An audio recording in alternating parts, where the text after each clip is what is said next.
Graça e paz, irmãos! Está começando mais um Dá o Papo Cinge, o seu podcast quinzenal da Segunda Igreja Nova Jerusalém. Aqui quem fala é Igor Mano Bacon. E num tempo de areia, construa sua casa na rocha.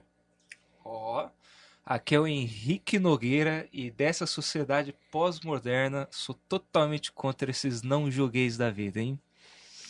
E aqui é o Henrique Ferro, galera. Hoje a minha frase de efeito é essa. Frase de efeito. Oxi.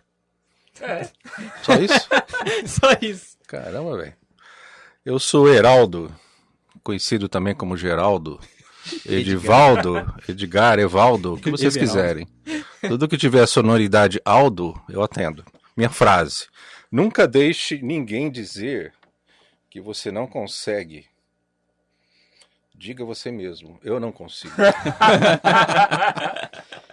Cara, essa frase é demais, velho. Não sabendo que era impossível, foi lá e falhou, né? Tem alguma coisa assim. E é isso aí, pessoal. A gente está começando aqui mais uma vez um podcast para vocês. E vamos agora para o Cinge News.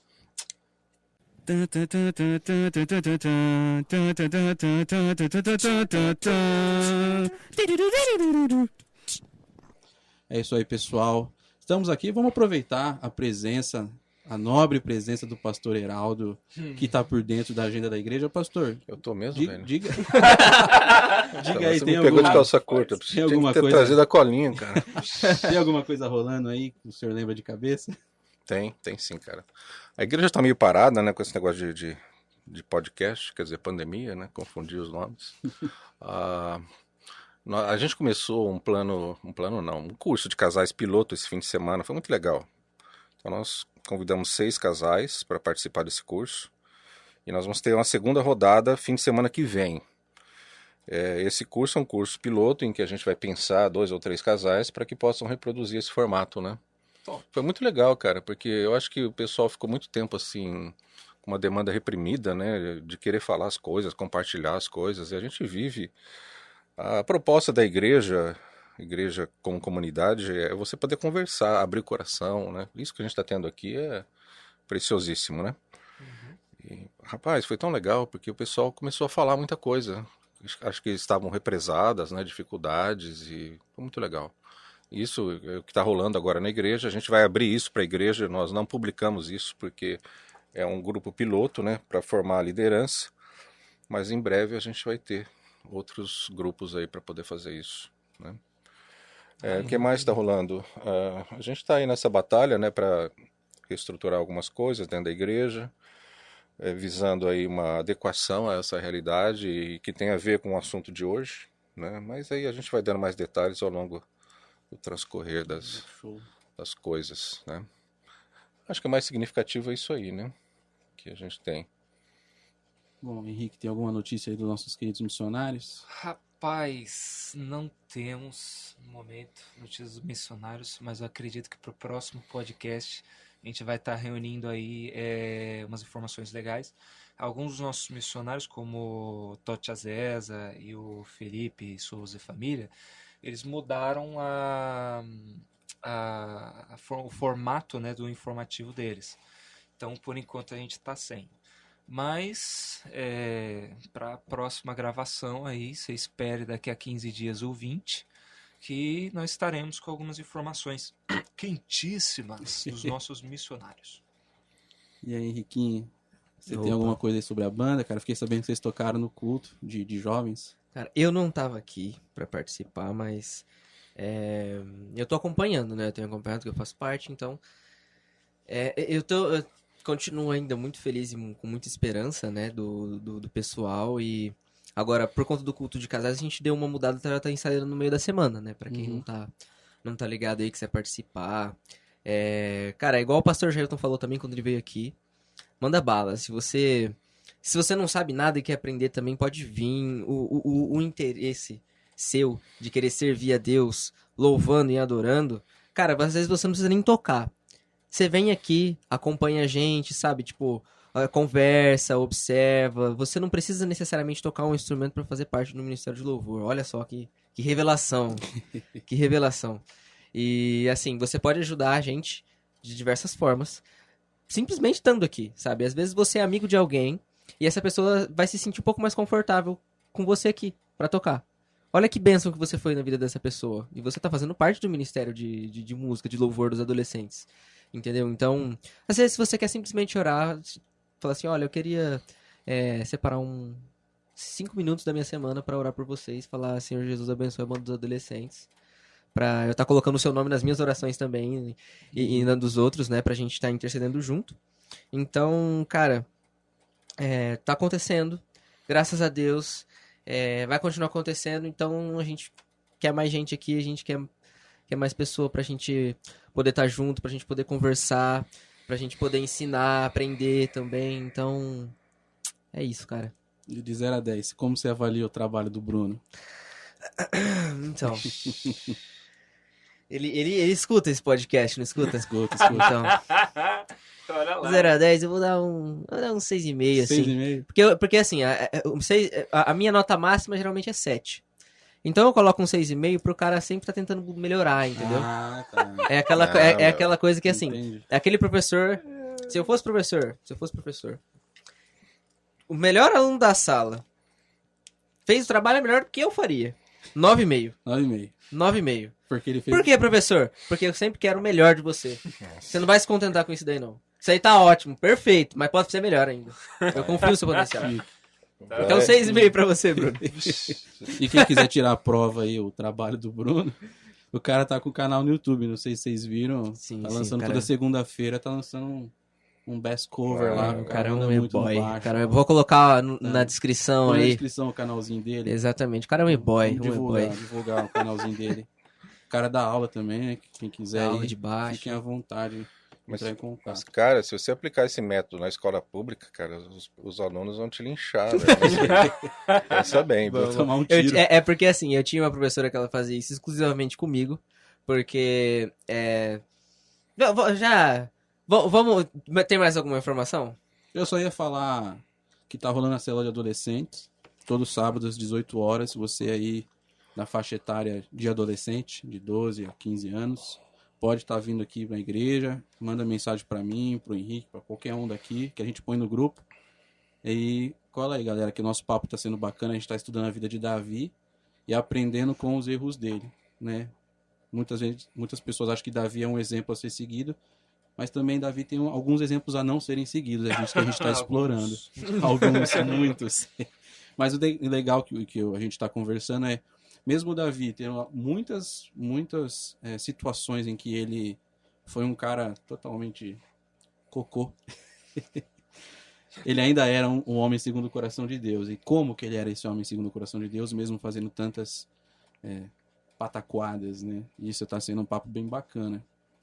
E era esse meu último aviso. Henrique, pode dar continuidade se você Posso falar. acrescentar uns bagulho aqui? Lança. Lembrou agora? Eu queria só falar o que a gente está oferecendo nas mídias, né?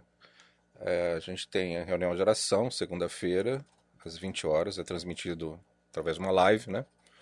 Nós temos um estudo que o Rafael Plantier também, toda quarta-feira, coloca alguma coisa. As devocionais diárias, né, que o pastor Zé prepara também. E um estudo que é liberado todo sábado, né, sobre o livro de Apocalipse, né?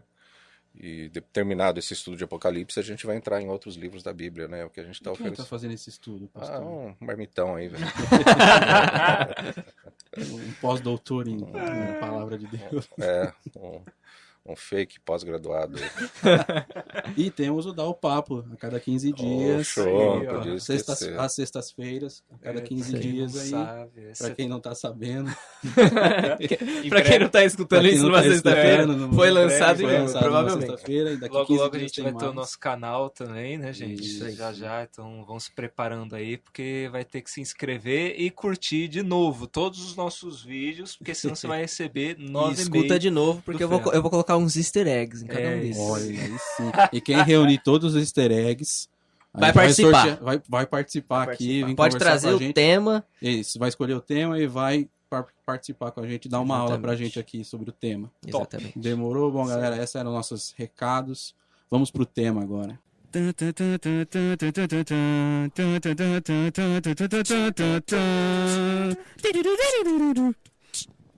Deixa eu fazer uma pergunta, Henrique. Você não sofreu muito bullying, não, com esse sobrenome na escola, velho? Então, vamos lá. Não, Não? não. Eu sofria bullying por outras coisas. Ah, Porque, já entrando no assunto da escola, eu vou só dar um adendo naquilo que eu ia falar. ah, Eu tenho muita facilidade com números, matemática. Até eu voltei a ter esse problema na faculdade depois. Problema, entre aspas, né? O que acontecia nas minhas aulas de matemática? Como eu sou um cara muito conversador, nas lições, eu fazia até o limite de passar. 6. Quando eu sabia que eu atingia 6, eu parava de fazer e ia fazer outra coisa. E aí minha professora começou a perceber isso. ah. Porque, tipo assim, ela entregava a prova, dava 5 minutos. Eu colocava a prova na mesa dela. E eu tava fazendo alguma coisa. Daí ela começou a prestar atenção e tal, e ela começou a me dar o limite daquilo que eu não passava. E ela usou exatamente esse argumento. Você pode fazer melhor que isso. Então eu não vou te dar a nota que você ia tirar. Por exemplo, eu tinha que tirar 6 pra passar. Ela me dava 5,5. Mas, professor, eu acertei as 6 questões. Mas você não fez jus de ter os seus 6 pontos. Porque você nem tentou fazer o resto da prova.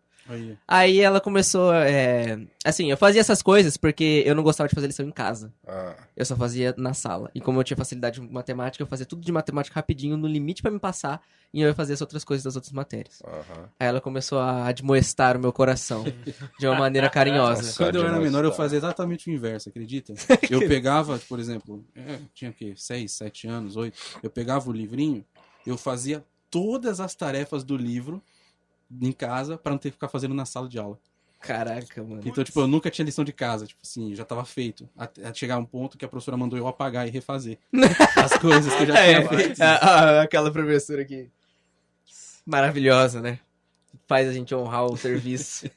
Isso aí é Sacanagem. colégio público? Porque O meu era meu o carro dessas professoras devia estar arriscado pra caramba, né? Mas era só comigo, porque ela Gente, ela vê é potencial. maravilhoso ser professor quando você foi trapaceiro quando criança, velho. Fazia cola, porque você sabe todas as técnicas, né? É verdade. Cara, eu pegava direto, velho. Eu fui dei aula, né, para ensino médio e curso profissionalizante também. E tinha uma técnica lá, não sei se vocês conhecem essa, né? Você coloca uma folha em branco embaixo e aí você vai passando alguma coisa pontiaguda em cima para ficar só impresso na folha em branco, só as marcas, né? Sem a caneta. Entendeu o que eu quis dizer ou não? Sim, sim. E o cara levava isso pra prova, né? Colocava uma folha em branco, como se fosse rascunho, mas estava tudo escrito ali, né?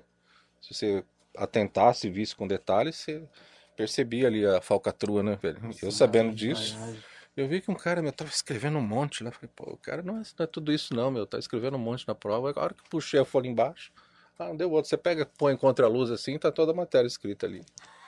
É bom, cara, ter sido trapaceiro nessa fase, porque aí você fica esperto depois, entendeu? Vixe, então eu vou ser um bundão se eu fosse professor, porque eu nunca colei, mano. Olha, eu nunca...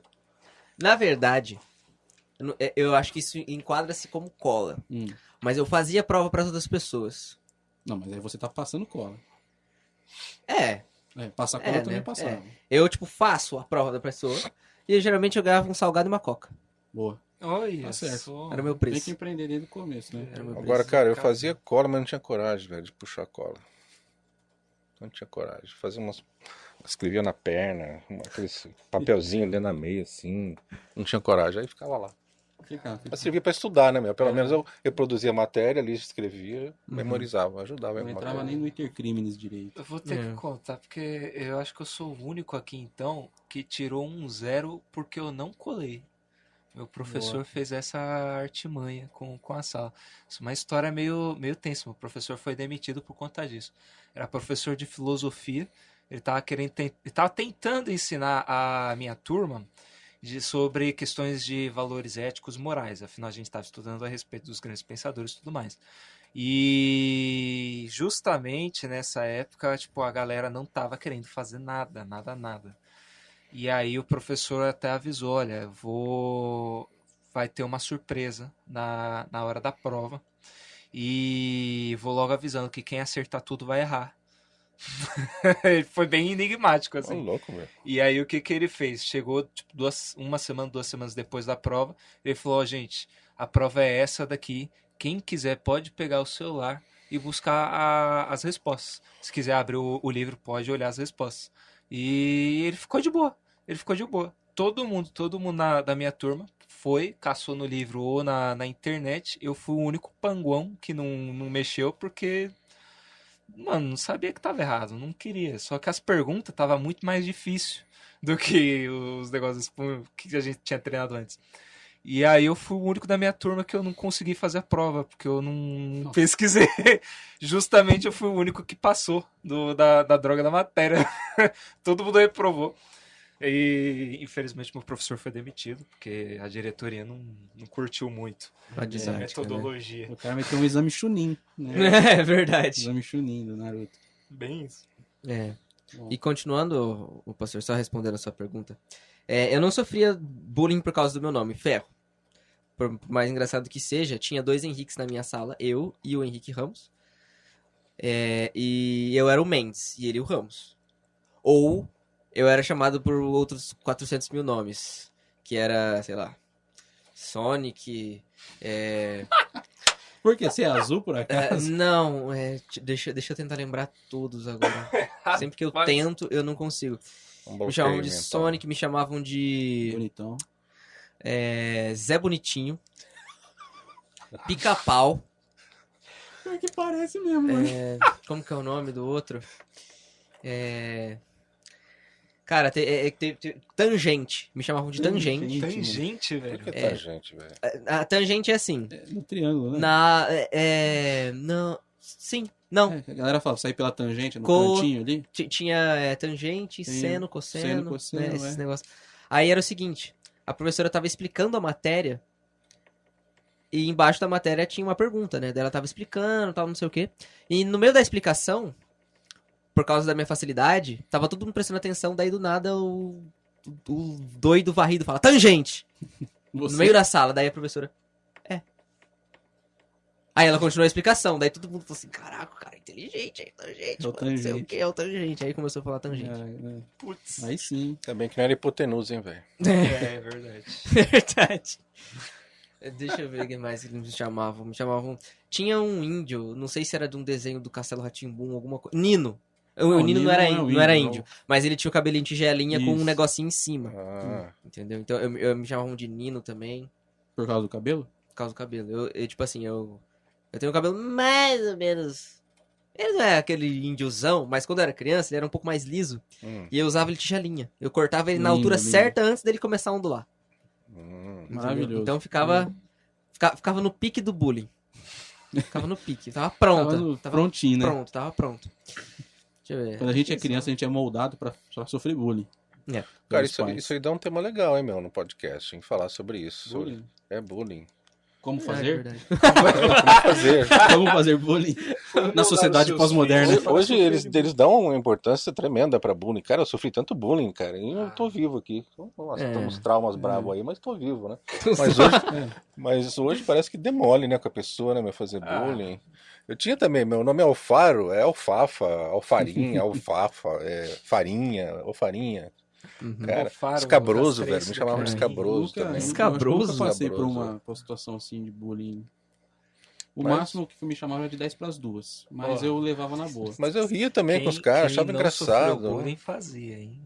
Quem não sofreu bullying fazia. Olha, É. Olha eu lá. não vou me comprometer. Também não vou. Mas nunca fiz ninguém chorar. Nunca chegou a esse Eu ponto. acho. Só chorar de rir. É, eu espero. Ô, vamos começar. Pô, cara, eu desviei o A negócio gente aqui, desculpa desviou aí. aqui direto. A gente literalmente foi pela tangente Fomos, do tema.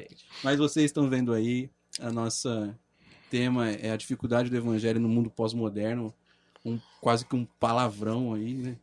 Mas a gente escolheu esse tema com carinho porque foi a tese de pós-doutorado do nosso Não é mestre, pós-doc? Eu achei que era pós-doc. Nada, velho, é um artigo, só do artigo. nosso grande mestre que está conosco aqui. Um prazer tê-lo conosco, o pastor Heraldo, mais conhecido como pastor. É isso aí. E, pastor, para começar, por que o senhor escolheu esse tema para escrever? Cara, acho que o que me estimulou a escrever sobre esse assunto é a dificuldade que a gente encontra. É a partir de uma constatação prática do meu convívio, né, com a igreja e a dificuldade que a gente tem de comunicar o evangelho para essa geração pós-moderna. Não só, eu não estou falando de pós-modernidade só fora da igreja, mas existe uma pós-modernidade dentro da igreja também. As pessoas que chegam têm o pensamento pós-moderno, tem um sistema de formação do pensamento que é muito diferente da minha fase moderna, né? Nós estamos na pós-modernidade. E, para nossa surpresa, existem alguns até que dizem que a pós-modernidade é um período de transição e que já existem indícios da pós-modernidade. Eu não sei onde isso vai parar. A verdade é que, conforme os anos vão avançando, as mudanças são mais rápidas, a ponto da gente não ter tempo nem de estudar o atual sistema de pensamento, já surge um novo. Negócio maluco, velho. Então, a necessidade de estudar e de ler a respeito foi por uma constatação prática e diária da nossa dificuldade de falar com essa geração, de falar a mesma linguagem dessa geração e entender, na verdade, o que significa pós-modernidade. É um nome bonito, mas ele traz assim muito significado, né? E eu comecei a ler, entender, tentar entender, né? Porque dizer que eu entendo plenamente, não entendo. Estou tentando entender o que significa isso, a pós-modernidade, que é uma negação de todas aquelas estruturas sólidas, estáveis, nas quais nós confiávamos na modernidade, né? Então esse foi o meu insight para escrever sobre isso. Tipo uma grande rebeldia social. Rebeldia social, rebeldia tecnológica, filosófica, de estilo de vida. Acho que vale aquela máxima, né, de tese, antítese e síntese, né? Se você olhar para a história, é mais ou menos assim que acontece, né? Surge uma tese, uma linha de pensamento, tempos depois, uma antítese, né? Uma negação de toda essa tese que foi apregoada.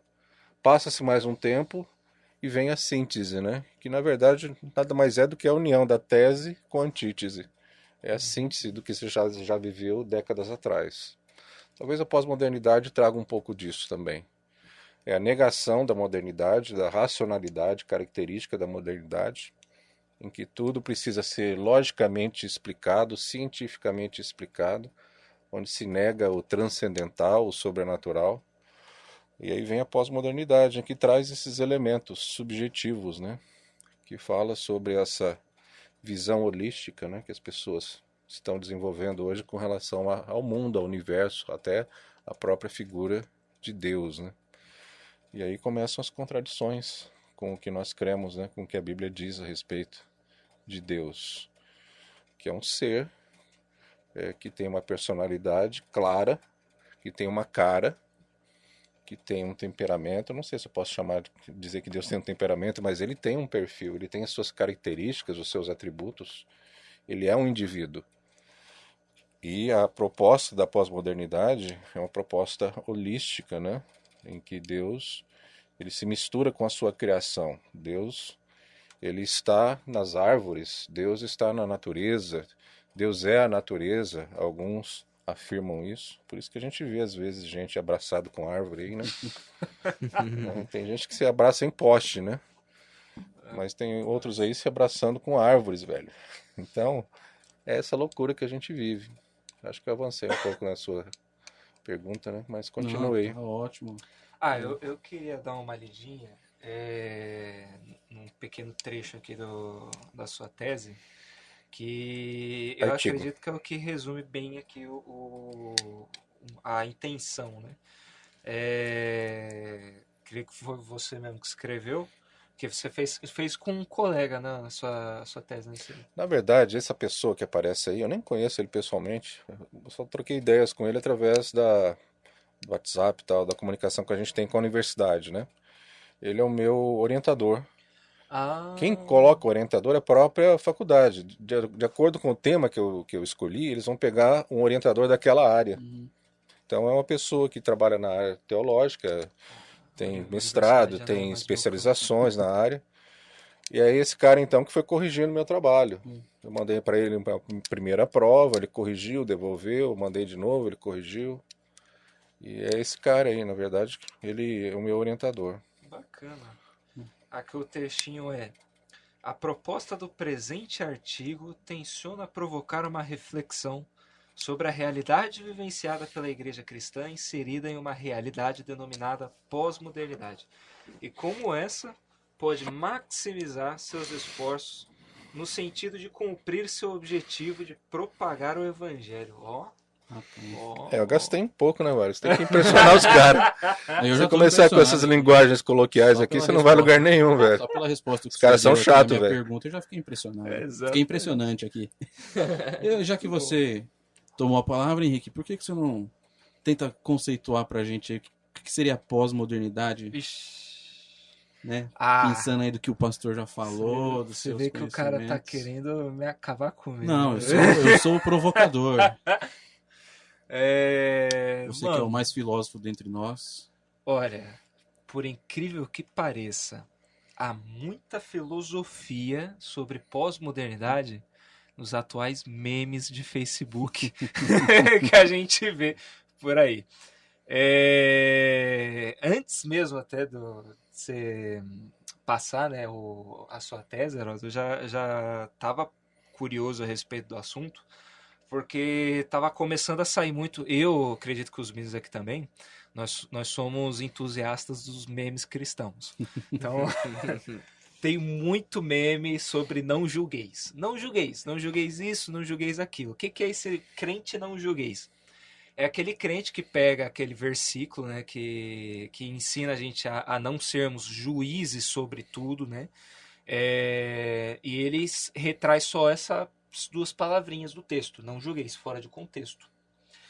E aí, tudo que você vai falar pro cara, irmão, isso daqui que você tá fazendo, isso aqui é pecado.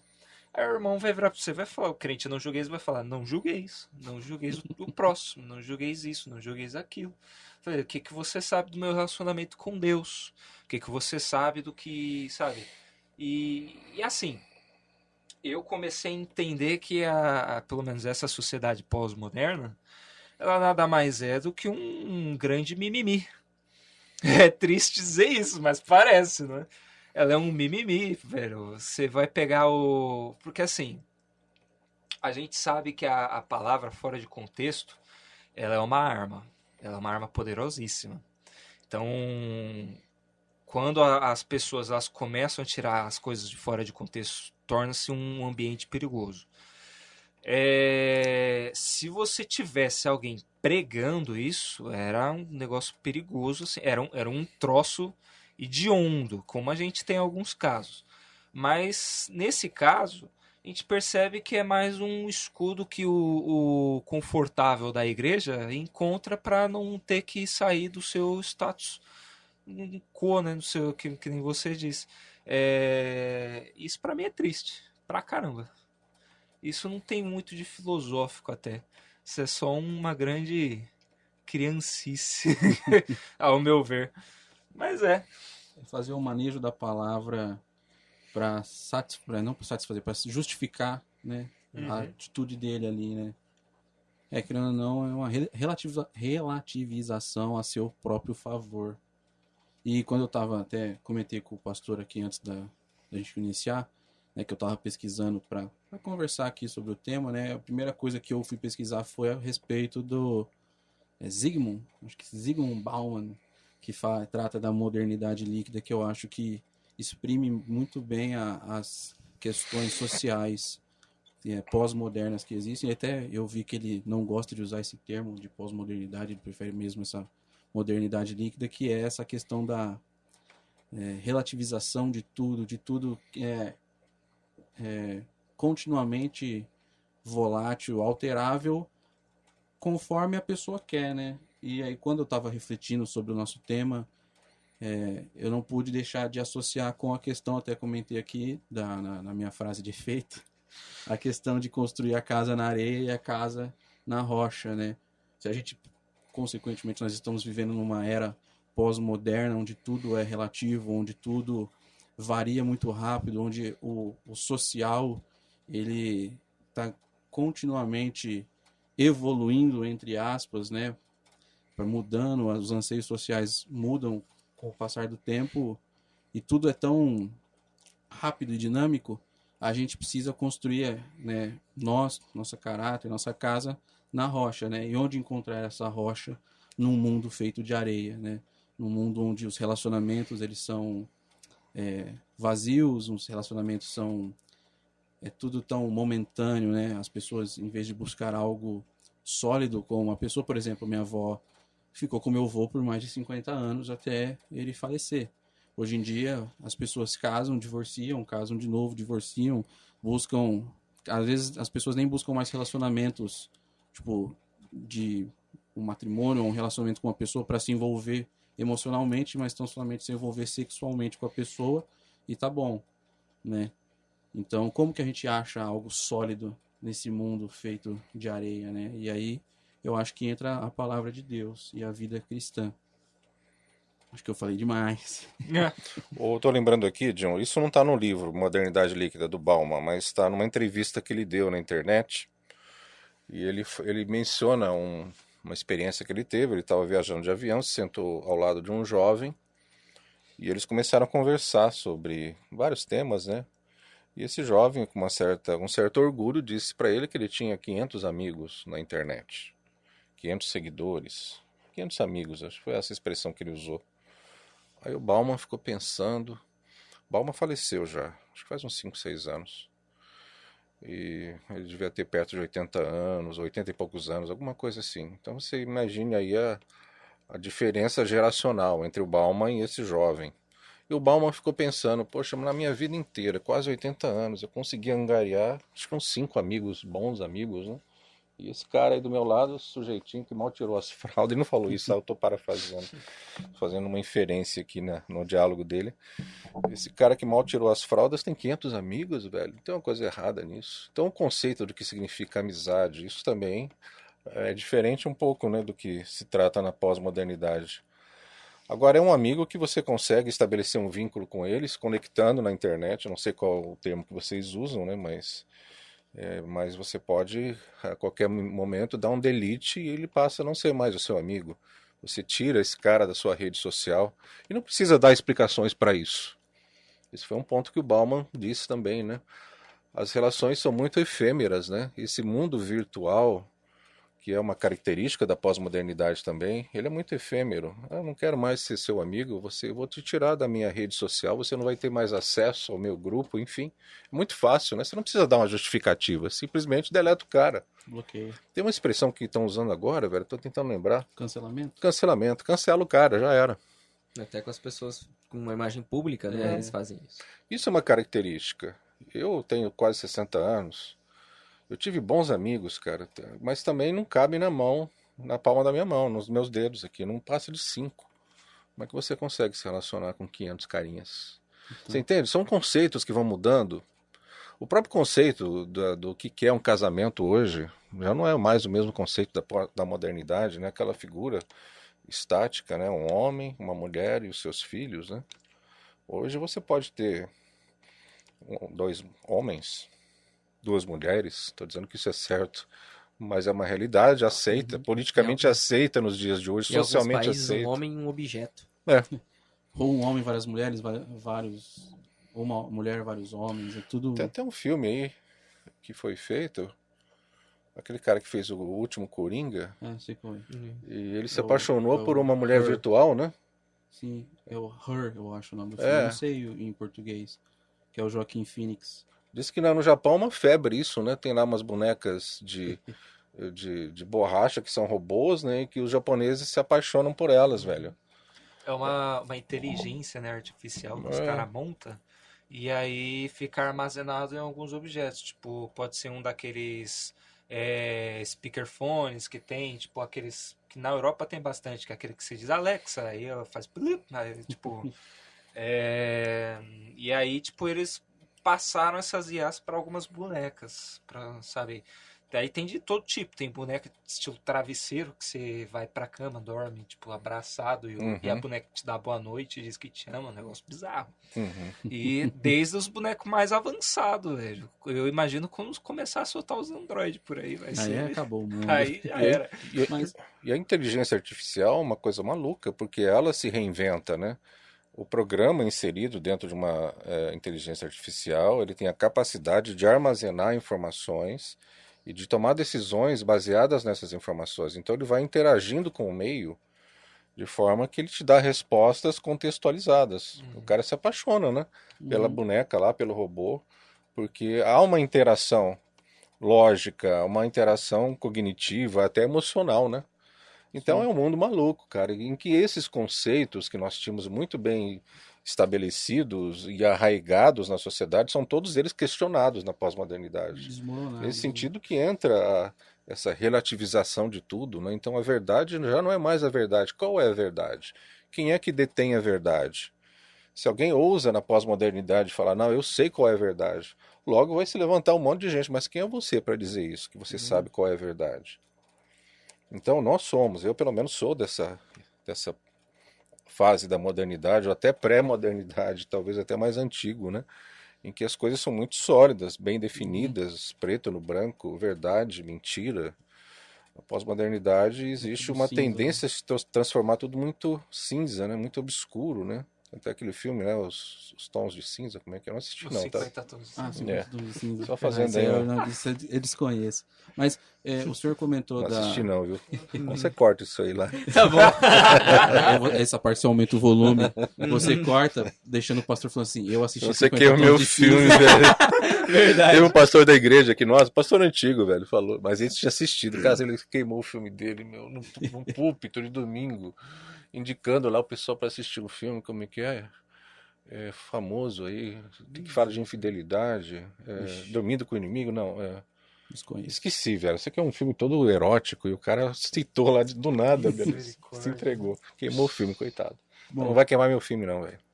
o senhor, voltando, o senhor comentou do Bauman, né, que ele sentou ao lado do jovem, o jovem falou que tinha 500 amigos.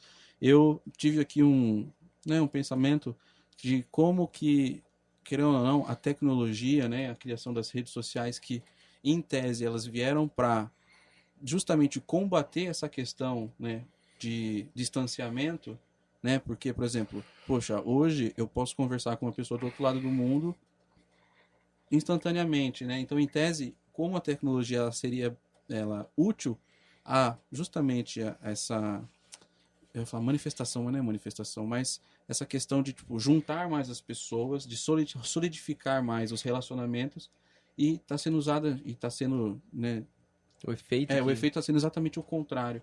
Está cada vez mais distanciando as pessoas, né? É engraçado, né? Porque tipo, é algo que foi criado para unir e tá distanciando as pessoas, tá até criando rixas, discurso de ódio. Você entra no Twitter hoje, é só discurso de ódio, a galera um cancelando o outro, só briga, só intriga, porque as pessoas estão usando desses mecanismos que em tese eram para criar relacionamentos, elas não estão criando relacionamentos, mas estão criando simplesmente essas amizades virtuais que não significam nada, que está distanciando essa pessoa do mundo real e está tipo, gerando até mesmo doenças na cabeça da galera, porque tipo, passa tanto tempo ali no virtual que esquece como é o real, e tem a galera que fica tanto viciada em ver tipo, influenciadores e começa a se comparar, tipo, poxa, olha a vida perfeita dessa pessoa, e não é nada daquilo que ela está mostrando. Parece até que os dois formatos eles não conseguem coexistir, né? É estranho falar, mas se chegar ao caso do extremo, aquele que alimenta um relacionamento pessoal, ele não consegue ter um relacionamento virtual e vice-versa. Aquele que sabe? E o problema é que como a gente vai continuar crescendo tecnologicamente, a ideia é que a maioria das coisas virem virtuais. Então, tipo, um sistema, o mundo está caminhando para o virtual. E aí as pessoas que escolheram alimentar um relacionamento físico, elas vão acabar ficando para trás. Porque é estranho, parece que os dois modelos não conseguem coexistir por muito tempo. Ou você alimenta o físico ou você alimenta o virtual. Eu acho que a palavra-chave aí é equilíbrio. Eu acredito que a tecnologia, essa facilidade de comunicação, ela é extremamente benéfica quando a palavra equilíbrio entra em cena, né? Agora, quando você vê as estatísticas em que uma pessoa, no Brasil, se não me engano, é esse o número, entre 4 horas e meia e 5 horas por dia, que o brasileiro médio fica pendurado no seu smartphone. É muito tempo, cara. É muito tempo. Eu estava lendo um artigo de psicológico, né, falando sobre a questão de relacionamento e que o relacionamento físico pessoal traz estabilidade, é quase que uma necessidade humana, do ser humano, é próprio do ser humano isso. Nós temos aí milhares de anos de história baseada no relacionamento físico, que eu sinto o cheiro do cara, consigo enxergar, tocar, olhar no olho, perceber as reações à medida em que eu falo, em que a pessoa fala, a nossa face vai reagindo também a esses estímulos. Então, isso traz saúde emocional para o ser humano. O ser humano foi concebido dentro desse formato. Aí tudo isso é deixado de lado para se ter um relacionamento virtual. E as redes sociais é uma terra de ninguém, né? E você pode ter reações no ambiente virtual que você nunca teria face a face. As pessoas se acham mais livres e mais soltas para falar o que querem, e às vezes até de uma forma desrespeitosa com relação ao outro, porque você não está vendo, você não está próximo, você não corre o risco de levar um murro na cara também, né? Uma besteira que você fala, você está distante a 2.000 quilômetros. São elementos, né, que a gente tem que colocar dentro dessa discussão, né? É importante, uma coisa maravilhosa, eu posso me relacionar com alguém do outro lado do mundo, mas o meu equilíbrio emocional e as relações interpessoais e que trazem equilíbrio psíquico, né? Isso é deixado de lado. E quando você vê a exposição das pessoas, a mídia, as propagandas, é um estímulo constante e diário. Isso afeta várias áreas, né? Isso está dentro dessa realidade pós-moderna também. Ao consumismo, por exemplo, né? Existe uma relação direta da tua exposição, né, a essas propagandas e ao tanto que você consome de coisas desnecessárias. Aí vem o endividamento, aí vem o estresse, aí vem a separação de casais. Hoje o pano de fundo para muitos divórcios são crises financeiras dentro do lar. Consumismo compulsivo, né, as contas se avolumam, bancarrota, falência. Então uma coisa vai puxando a outra, né? Então essa é a realidade pós-moderna, né? A igreja está inserida nesse contexto. Talvez os desafios que nós temos hoje não tenham assim paralelos na história da igreja, né? Como é que eu vou inserir o evangelho que trata dessas estruturas, que defende essas estruturas inegociáveis? Por exemplo, o que significa uma família? O que significa santidade? O que significa servir a Deus? O que significa também você viver em esperança que um dia você tem um porto seguro, né? Até eu comentei esses dias na igreja, não sei se foi numa pregação, que só existem 4 capítulos na Bíblia em que tudo caminha bem, tudo está certo. Os 2 primeiros, Gênesis 1 e 2, Adão e Eva, peladões lá no Jardim do Éden, tudo bem, comunhão com Deus, tudo perfeito, a árvore da vida. E os 2 últimos, né? Que é o desfecho, Apocalipse, né? Nova Jerusalém. Não vai entrar mais maldição nesse lugar, Deus vai enxugar dos nossos olhos toda lágrima. São só esses 4 capítulos. O resto, velho, é um piseiro desgraçado. É só briga, morte, é um mentindo pro outro, matando o outro, idolatria. Mundo, né? É só 4 capítulos, velho. O resto é piseiro. Então, a pós-modernidade não aceita esse porto seguro. Não aceita que um dia nós vamos viver para sempre. A presença de Deus, né? A pós-modernidade prega que as coisas são voláteis. Não existe um lugar onde você vai chegar. Eu tenho uma visão para 1 ano no máximo dentro da pós-modernidade. Eu sei onde eu vou estar daqui a 1 ano. Além disso, é uma grande interrogação. Então, esse sistema de pensamento é que predomina, né? Nesse ponto. E aí a gente começa a entender as oportunidades que o Evangelho tem para trazer algo de bom para essa forma de viver pós-moderna. Você não tem um porto seguro e isso gera o quê? Ansiedade, depressão. Imagina você viver sem perspectiva de que um dia você vai ter um ponto de chegada. Não existe ponto de chegada, propósito. A Bíblia tem, nós temos um ponto de chegada, sabemos para onde a gente está indo. Não é essa uma grande indagação da humanidade, né? Por que nós existimos, de onde nós viemos, para onde nós vamos? A Bíblia tem as respostas, né? E talvez é aí que entra essa reflexão, né? Que eu busquei nesse artigo, na verdade não é uma tese, é um artigo, né? de o que nós podemos oferecer para essa geração pós-moderna. O que nós, conhecedores dessas estruturas que trazem estabilidade para o ser humano, podemos oferecer em termos de não existe um porto seguro, existe um lugar para onde nós estamos caminhando, existe um significado para a vida, não é simplesmente viver.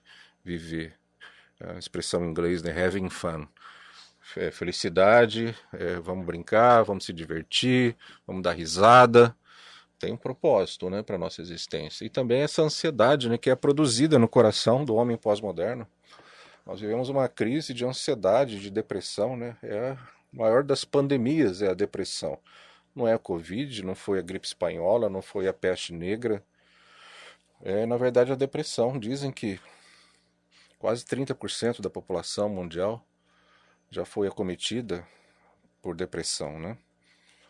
E não só aquela depressãozinha, que é uma tristeza que dura alguns meses, mas estou falando de algo que se instalou, é uma patologia, uma enfermidade instalada na vida da pessoa, uma depressão, uma doença.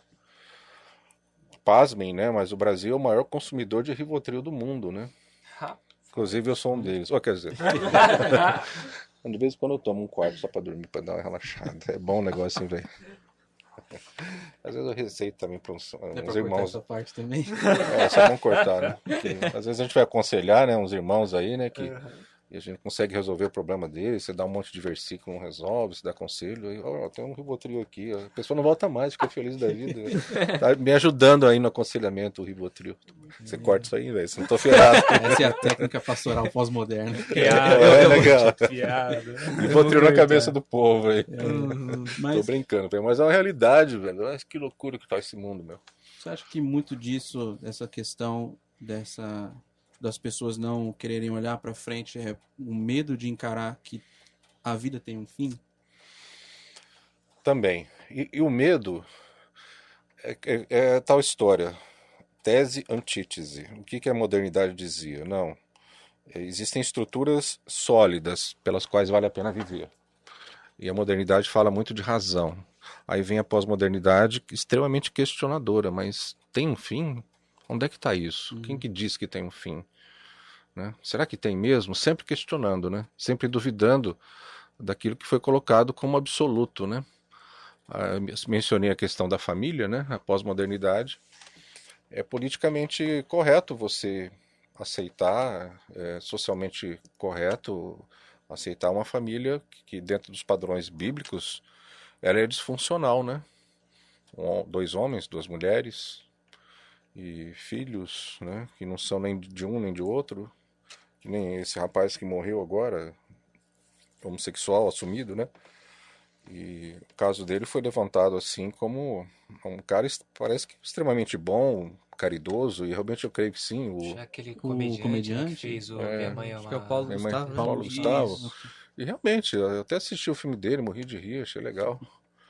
A Minha Mãe é uma Peça, o cara disse que ele transpirava amor pelos poros, mas o padrão de família que ele divulgou no Brasil, né, é esse padrão que vai contra, né, essas estruturas sólidas, né? Então isso é perfeitamente aceito. Mas o que não se verifica é qual a consequência disso para gerações futuras. Não existe nenhum estudo sério, profundo sobre isso, mesmo porque tocar nesses pontos é quebrar alguns paradigmas pós-modernos, e você corre o risco de ser apedrejado na rua. Você corre o risco de ser perseguido. Se né? você ousa contestar isso. Ser Então, cancelado. a pós-modernidade também ela tem esse aspecto, né? Ela refuta qualquer tipo de tentativa de reflexão em cima de valores mais tradicionais, mais bíblicos, né? Ela não aceita esse tipo de colocação. Então, é uma coisa quase que imposta, né? Então, essa é a questão que eu acho que está em voga hoje, né? Até que ponto eu preciso me ajustar a essa liquidez, né? E como a igreja pode oferecer essas bases mais sólidas para trazer estabilidade? E com relação a ter um estudo mais profundo sobre isso, como é algo muito recente, não se sabe qual a consequência que as gerações futuras terão em viver num ambiente líquido, instável. É como se você estivesse constantemente pisando numa areia movediça, né? Que você pode a qualquer momento afundar na sua ansiedade, na sua depressão, na sua falta de propósito. Então, esse ambiente pós-moderno produz essa instabilidade de que tanto o ser humano precisa, né, para ser uma pessoa emocionalmente e espiritualmente saudável. Nós precisamos dessas estruturas. É isso que nos sustenta, né? Deus nos criou assim. Deus sabe exatamente qual é a nossa constituição emocional e nos deu esses fundamentos, né? Só que a pós-modernidade vem sistematicamente solapando, né, esses alicerces, né? E o que isso vai dar é que a gente não sabe, né?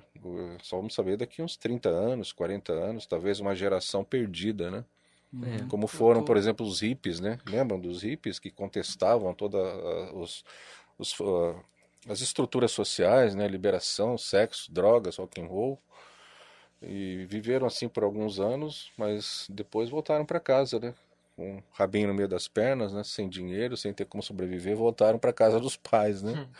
Não funcionou muito bem aquilo. Então as consequências elas virão décadas depois, né? De tudo Eu isso que a gente está vivendo. fico até meio preocupado, porque você falando agora me ocorreu o pensamento de que assim, a gente tá até falando de bullying no início do pod. Se a gente sofreu, imagina os nossos filhos, porque eu creio aqui que dos nós três, né, eu, o Igor e o Henrique Fel, quando a gente criar os nossos filhos, a gente vai criar eles dentro da palavra de Deus, dentro desses estatutos que são sólidos. E se hoje a coisa já tá feia, já tá líquido demais, imagina para os nossos filhos quando eles estiverem no colégio, no meio mesmo, tipo uma pedra no meio do oceano, sabe, flutuando. O que eles não vão sofrer? Porque a criação deles vai ser diferente da criação do resto do mundo. Vai ter criança estudando com meu filho, com a minha filha, que os pais dela vão ser dois homens, vão ser duas mulheres, sei lá, vai que ele acha alguém que se identifica com um gênero não binário. E assim, eu digo isso como cristão, porque essa pegada de LGBT, eu sempre me senti um pé atrás, assim, de questão de trato, de pensamento, até por necessidade de ter a empatia, mas porque eu sou cristão, eu tenho uns valores que eu preciso defender. Mas assim, como que vai ser essa interação, tá ligado?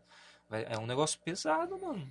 Isso é um troço pesado. Eu conheço uma família em que a mãe, extremamente liberal e pós-moderna, ela vai deixar o filho decidir qual o sexo que ele vai optar no futuro. Qual é a preferência sexual? Pode ter nascido homem, mas isso não quer dizer nada para essa geração.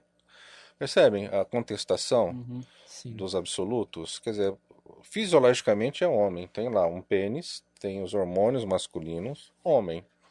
Mas não, ele pode talvez uma atitude de rebelião contra o Deus Criador que o fez daquela forma. Eu rejeito esse formato que Deus me deu e eu quero ser mulher. Percebe? A contestação dos valores, daquilo que é absoluto, daquilo que é estável.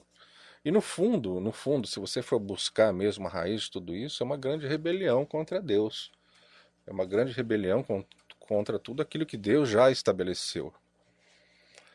Talvez por isso que a homossexualidade seja tão colocada de uma forma tão grave na Bíblia, né?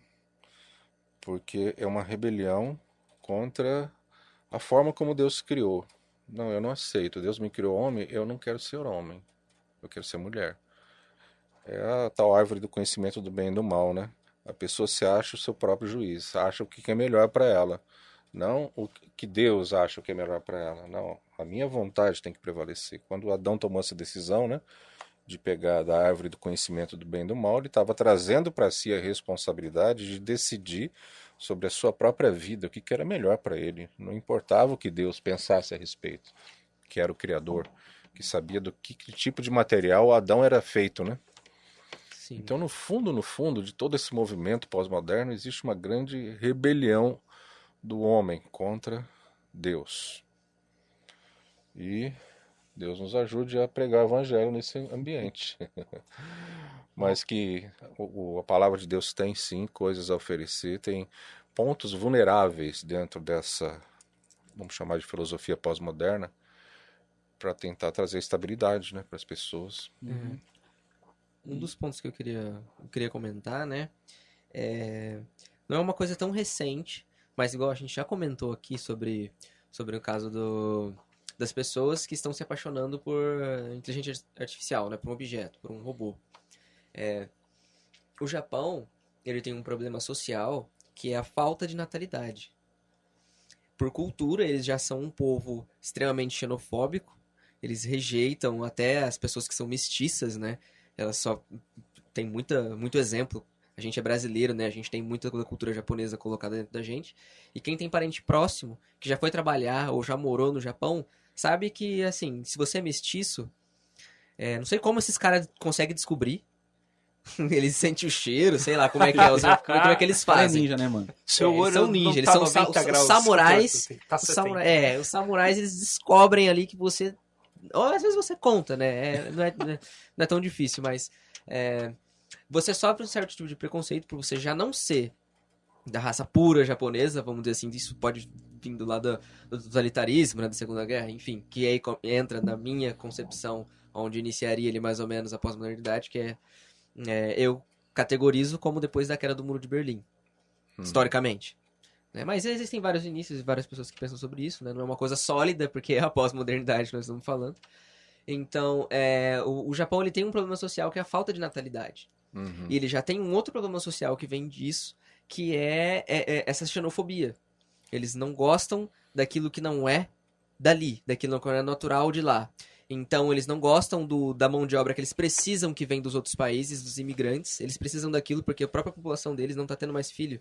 A própria população deles não está mais interessada em se relacionar com outra pessoa para ter a mínima chance de ter um filho numa, sei lá, não vou dizer erro, assim, porque é até um pouco grosseiro da minha parte falar isso, né? Mas, de repente, tá lá, acontece de um japonês se apaixonar por uma japonesa, os dois se consideram héteros, se casam e existe a chance de ter um filho de uma relação deles, por mais que eles se previnam em relação a isso, se os dois forem normalmente saudáveis, né? Então, aconteceu, ele teve um filho. Isso já é baixo lá.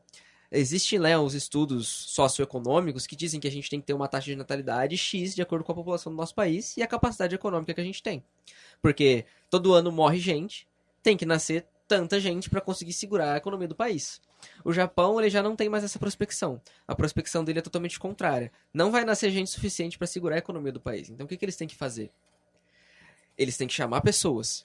Só que a própria cultura instaurada ali não gosta das pessoas que vêm de fora trabalhar nos trabalhos deles, viver no meio deles, sendo que eles não são deles, fazem parte daquele grupo, né?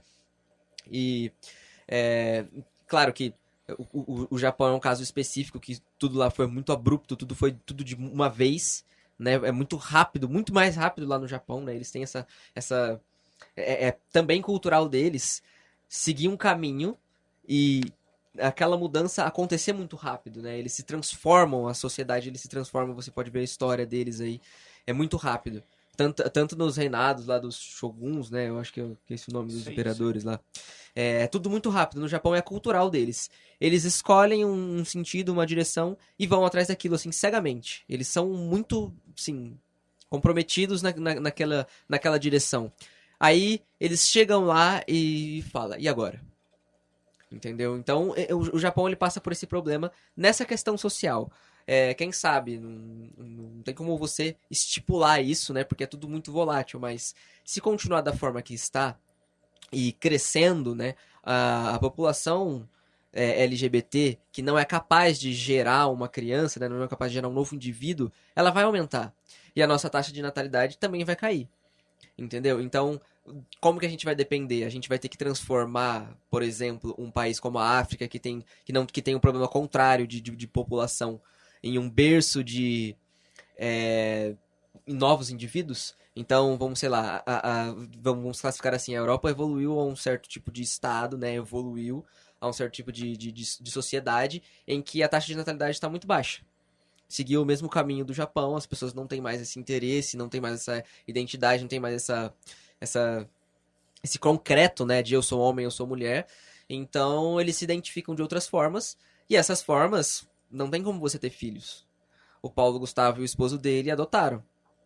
Entendeu? Eu acho que foi até barriga de aluguel e tal, enfim, teve... Não tenho certeza como é que é como é que foi feito os filhos deles, mas precisou de outra pessoa para isso. Não saiu deles como naturalmente acontece. Então, se a gente for seguir essa linha de pensamento, nem envolvendo muito a questão teológica e espiritual da coisa, se a gente for seguir na questão econômica, isso não é bom.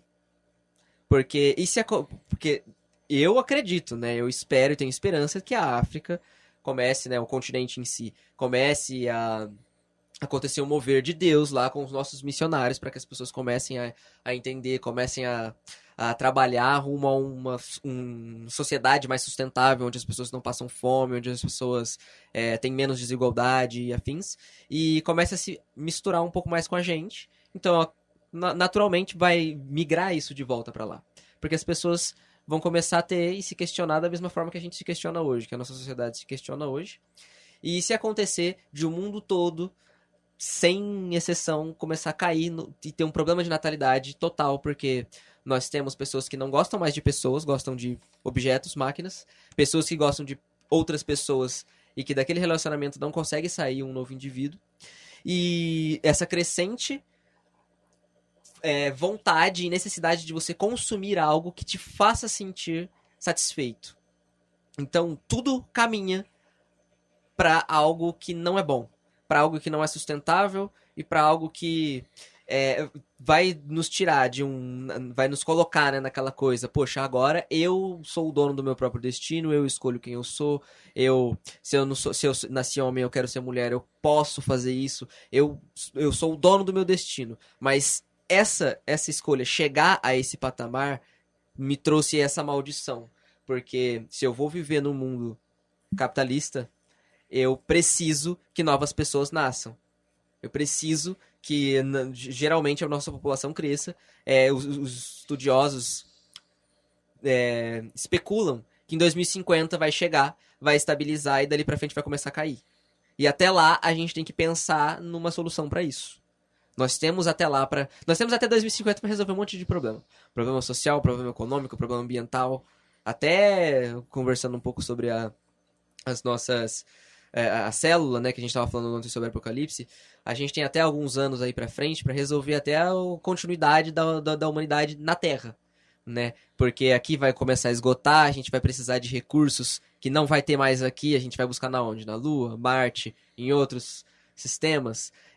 A gente começa a entrar e encarar outros problemas que a sociedade tem e soluções que ela vai precisar, que estão tão longe, mas a gente já percebeu que esse problema vai se instaurar porque essa sociedade que a gente vive se comporta dessa maneira e muito provavelmente, não que não vai mudar, mas vai caminhar para certos tipos de crescimento de comportamento. Por exemplo, no Japão. Já existe lá campanha para as pessoas terem filhos. Campanha nacional. Passa lá uma propaganda, case, você que é casado, tenha um filho. E na China acontece o contrário, você que é casado, não pode ter mais que 3. Senão você vai pagar tipo uma taxa ou juros, ou não sei o que acontece lá exatamente. Porque eu não sei até quão totalitário é lá, se eles tiram o seu filho e alguma coisa do tipo. Eu não sei como é que funciona direito, mas... e aí? Por enquanto, a gente tá um balanceando o outro. Enquanto um tá totalmente no extremo de extrema população, o outro tá precisando. E com isso a gente já tem problemas atuais. E no futuro, se de repente isso vai balancear, ou tudo vai descer e a gente vai precisar de pessoas nascendo e não vai ter? Como que... Eu acho que essa é uma dos grandes problemas que a gente pode colocar. Olha, a gente tinha essa solução aqui o tempo todo. Bíblia. Deus fala isso, isso e isso. E não é simplesmente porque Deus quer e ele acha bonitinho isso. Uhum. É porque funciona. Funcionou por milênios. E agora nós estamos seguindo um caminho diferente e não está funcionando. E as nossas prospecções não são boas. O futuro, ele não é brilhante para a humanidade. A gente não tem esperança de melhoria e de solução de problema. Só piora. Não, assim, né? Como a gente observa desses problemas sociais que surgiram por causa desse tipo de pensamento, né? De não se agarrar a uma coisa física e concreta, né, como era antes. E também existem benefícios, porque a gente já está se desprendendo de certas rigidez, né, certa barreira física que impedia a gente de chegar até certos lugares bons. Porque, por exemplo, a gente consegue falar, como já foi falado aqui, com uma pessoa do outro lado do mundo em instantes.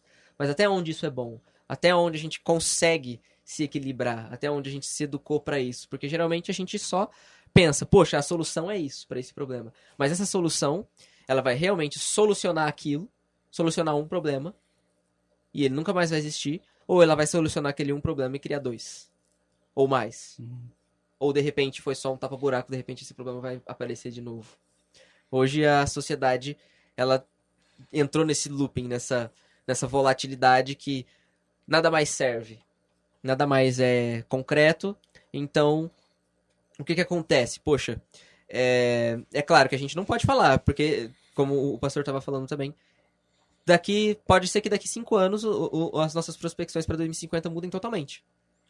E de repente a forma como o Japão está se comportando mude, a forma que o japonês tá pensando agora, né? Nossa, eu quero casar com um robô, tal, essa coisa mude.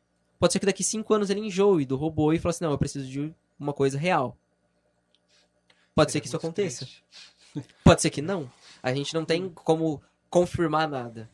Isso é a forma que eu tenho de enxergar isso daí, né? Dessa volatilidade. A taxa de reposição no mundo ocidental está abaixo de 2 pessoas por casal. Se não me engano, não sei se eu vou errar, se eu vou me lembrar exatamente dos números. No Brasil, nós estamos em 1,8 pessoas por casal. Então, nós não estamos atingindo a taxa de reposição. Significa dizer que a cada casal, 2 pessoas novas são geradas e colocadas no mercado de trabalho, serão economicamente ativas.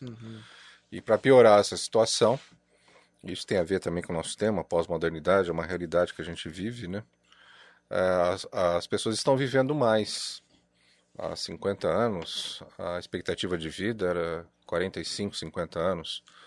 Hoje já está batendo em 80 anos. Daqui a 2 décadas talvez chegue perto de 100 anos, com o avanço da ciência, da medicina e também do saneamento básico, né, atingindo todas as áreas do país.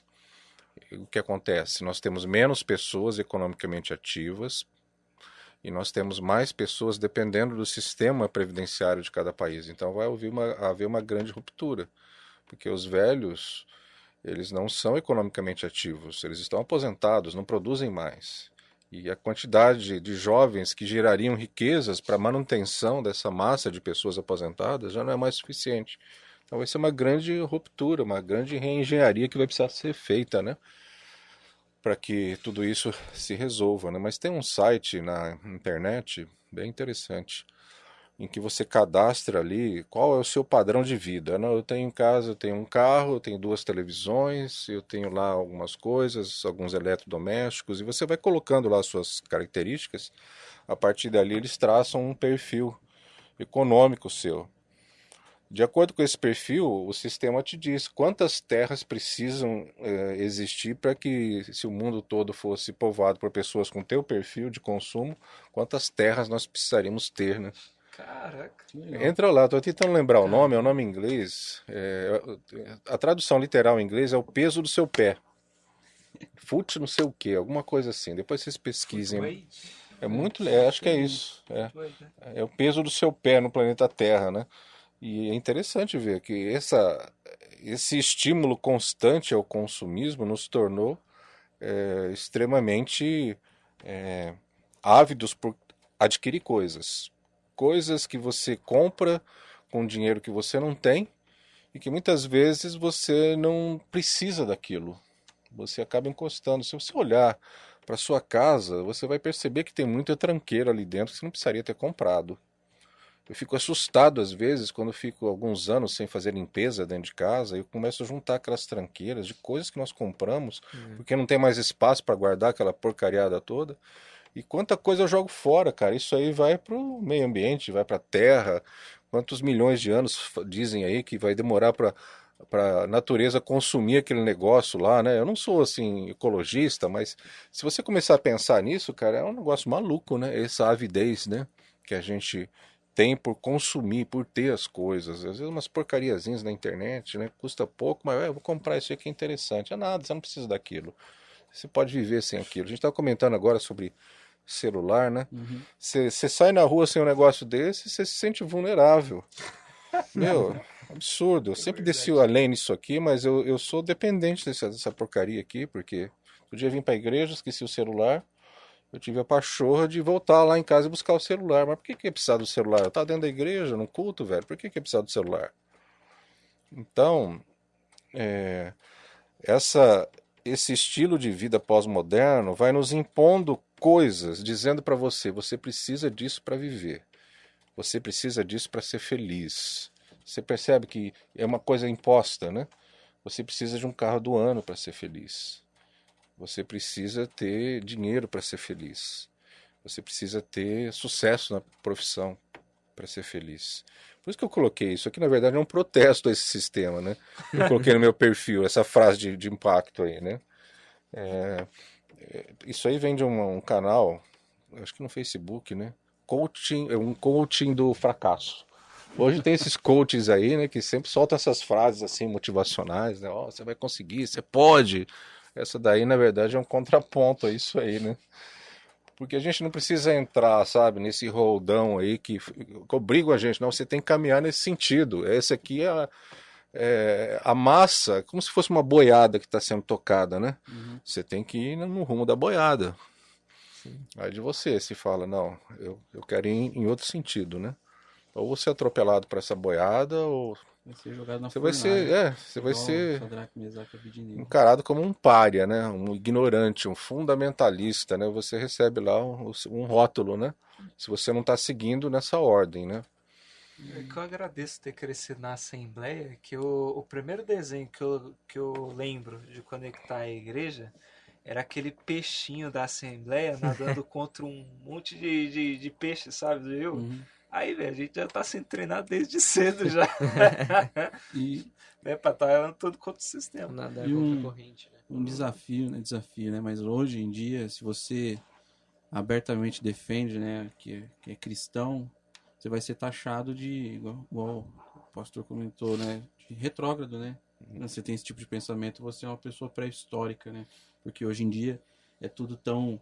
Nossa, mas você acha que a família é só o homem e a mulher? Não, eu posso ser família sozinho, não, eu posso ser família eu e meu cachorro, a gente pode ser família eu e mais um amigo meu, a gente quer ter relações sexuais, sabe? Tudo é tão desconstruído hoje em dia que se a gente abertamente divulga a fé cristã, muitos vão taxar a gente como se fôssemos, tipo, a cabeça, a mente, vão nos chamar de alienados, né? Sendo que muitas vezes eles são alienados nessas questões de tipo, preciso de tal coisa para viver, preciso de tal produto, preciso de tal carro, preciso tá em voga aí nos assuntos do momento.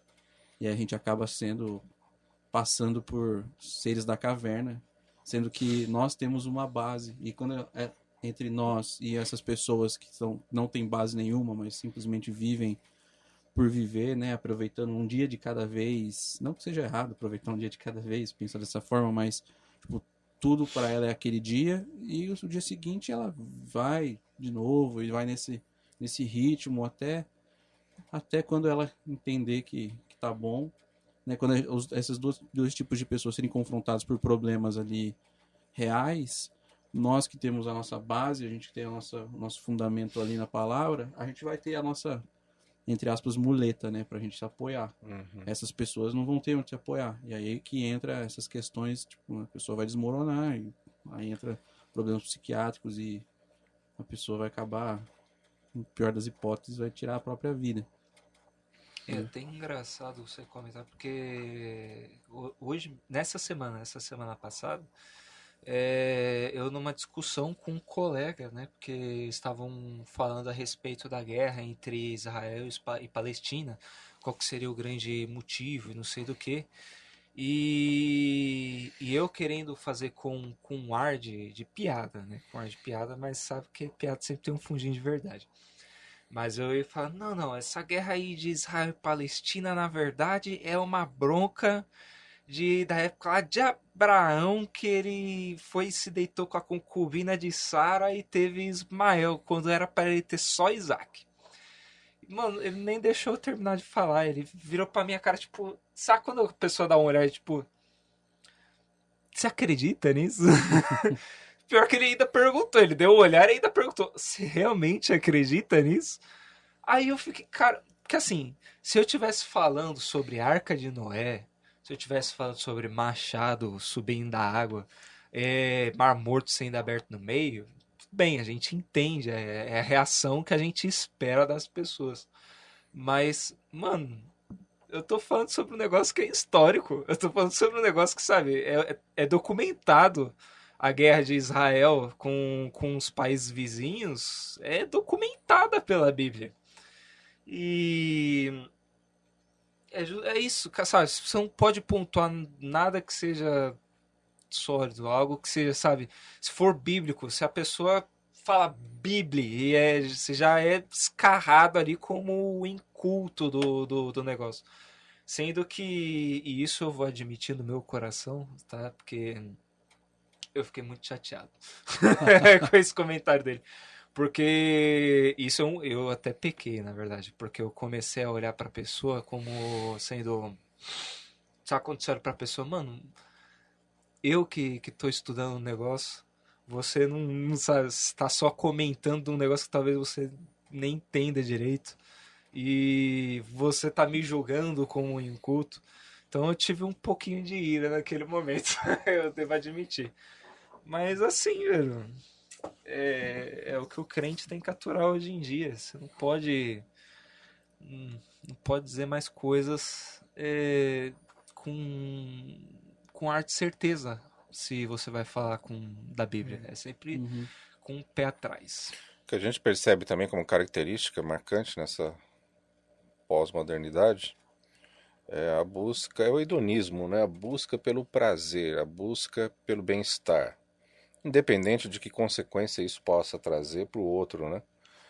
Nesse sentido, esse site é interessante a gente ver, né? Porque a busca do nosso conforto vai trazer como consequência a poluição do meio ambiente, aquele material que eu vou consumindo vai estimular empresas a produzirem aquilo, e o descarte disso que é complicado, né?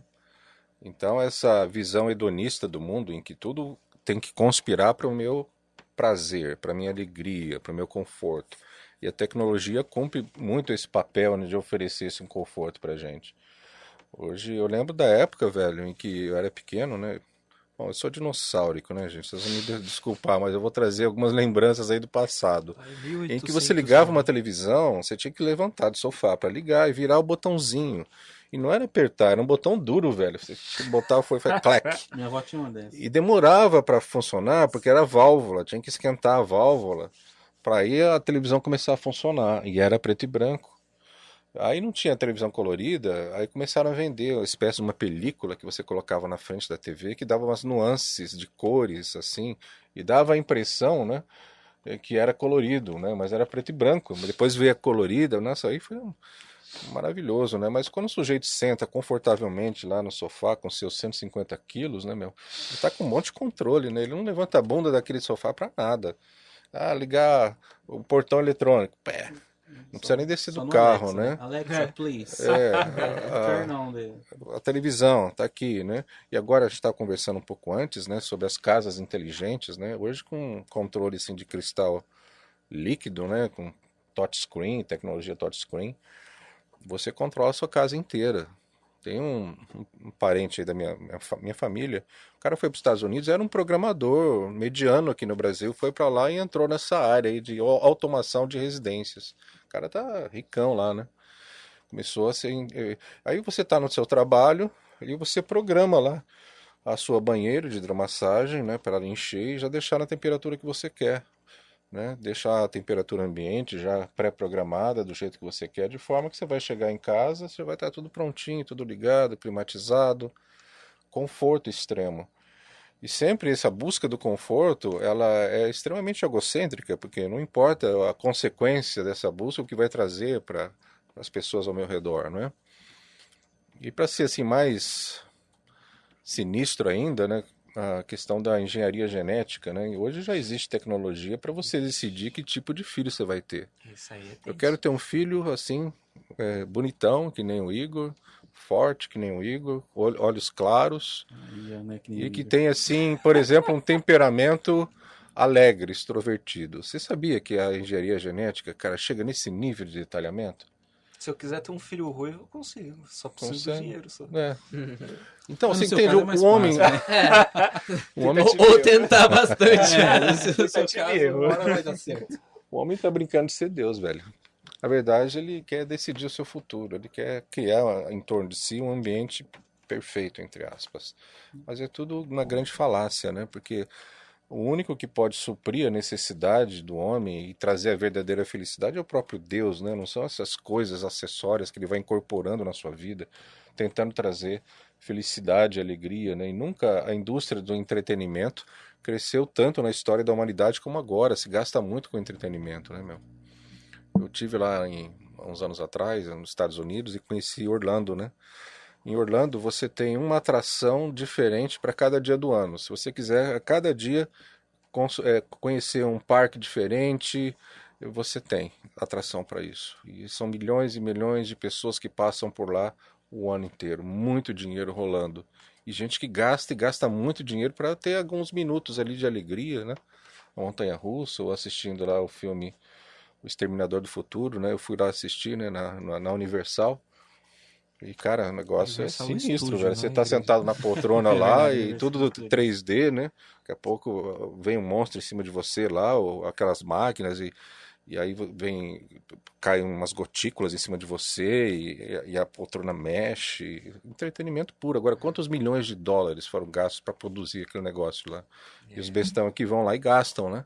Você está em busca de alegria, você está em busca de coisas extremamente efêmeras, passageiras. Pós-modernidade, efêmero, né? E quando que a Bíblia nos fala de uma alegria perene, né? Uma paz perene, um propósito de existência, né? Não estamos assim passando só por esse mundo para having fun, né? Nós temos uma razão de termos nascido, de existir, né? Nós estamos inseridos dentro de um propósito divino. E isso traz estabilidade, traz alegria, traz vontade de acordar de manhã, abrir os olhos e trabalhar para Deus, e o nosso trabalho secular também não deixa de ser um trabalho para Deus. Então, é essa realidade que choca, né, com essa efemeridade aí da pós-modernidade. E eu queria, agora virando um pouco a conversa, porque eu tava pensando aqui, e a gente encarando a pós-modernidade sobre essa óptica de disruptura de padrões que eram já estabelecidos como verdade, é porque a gente até agora a gente só desceu a lenha, É. só lascamos o pau em cima aí dessa disruptura, né, desse anseio social por pôr abaixo questões já postas. Mas a gente também tem que, eu acho, né, ver de um lado positivo de que existiam coisas no passado que eram tidas como verdade que, graças ao questionamento e de certa revolta, foram colocadas abaixo, que são coisas que deveriam mesmo ter sido colocadas abaixo. Antigamente as mulheres eram tratadas como inferiores, né? Não votava, tinha até uma questão, eu acho que é até um absurdo, né, no Código Penal, que se a mulher era vítima de estupro, se o homem casasse com ela, o criminoso ele era perdoado do crime.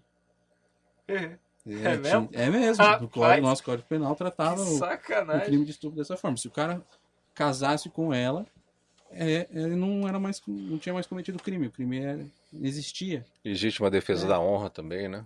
Tinha O marido matava a mulher. porque a mulher traía ele, sabe? Então, quando a gente trata, né, dessa questão de se rebelar contra instituições já postas, né, a gente tem que tratar com um certo cuidado de tipo, nem tudo tá vindo para acabar com a nossa crença cristã, né? Sim, Muitas coisas vêm para o bem e para a evolução de nós como sociedade. sim.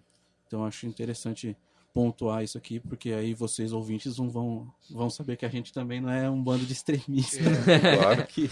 Não é três velhos numa Se a sala. gente estivesse vivendo na época de Três não, Jesus, vamos tentar contextualizar Jesus aqui, há 2000 anos Nossa. atrás. Imagina se nós, aqui nós quatro, com essa ideia na cabeça, né, de pós-modernidade, estivéssemos vivendo na época de Jesus. Aparece um cara extremamente rebelde, velho. Um cara que entra no templo e quebra tudo, e pega um azorrague de cordéis e começa a Chicotear os outros. chicotear todo mundo. O cara que não se conformava com o status quo religioso da época. Um cara rebelde que não aceitava o imperador como sendo o Deus supremo, não se dobrava diante do imperador. Ele não entrou ali para abalar as estruturas de muita coisa que estava estabelecida. Jesus seria um pós-moderno para a gente aqui, dentro desse papo que nós sempre falamos. É capaz até da gente excluir ele do hall de membros da nossa igreja, se ele viesse hoje. Ele ia revolucionar, ele era um revolucionário. Na verdade, o cristianismo é uma contracultura, não existe nada de conservador nada de conservador no cristianismo, porque a própria reforma traz essa questão, né? A reforma afetou não só a religiosidade da época, mas afetou também a forma de pensar. O que acontece é que ao longo do tempo, o homem vai criando algumas estruturas e que essas estruturas não são de Deus. E pior ainda, e chama isso de religião, né? E chama isso de coisas contidas na Bíblia. Esse cuidado a gente tem que ter, sim. E aí entra a capacidade de interpretação dos textos bíblicos, né? Aí entra a verdadeira exegese do texto bíblico, né? Muitos usam o texto bíblico como um pretexto, né? Você falou isso no começo, né? Um texto fora do contexto torna-se um pretexto. O viés confirmativo. Então, nós temos que entender também que a gente vem, a nossa religiosidade, ela começou com um cara revolucionário, extremamente contestador.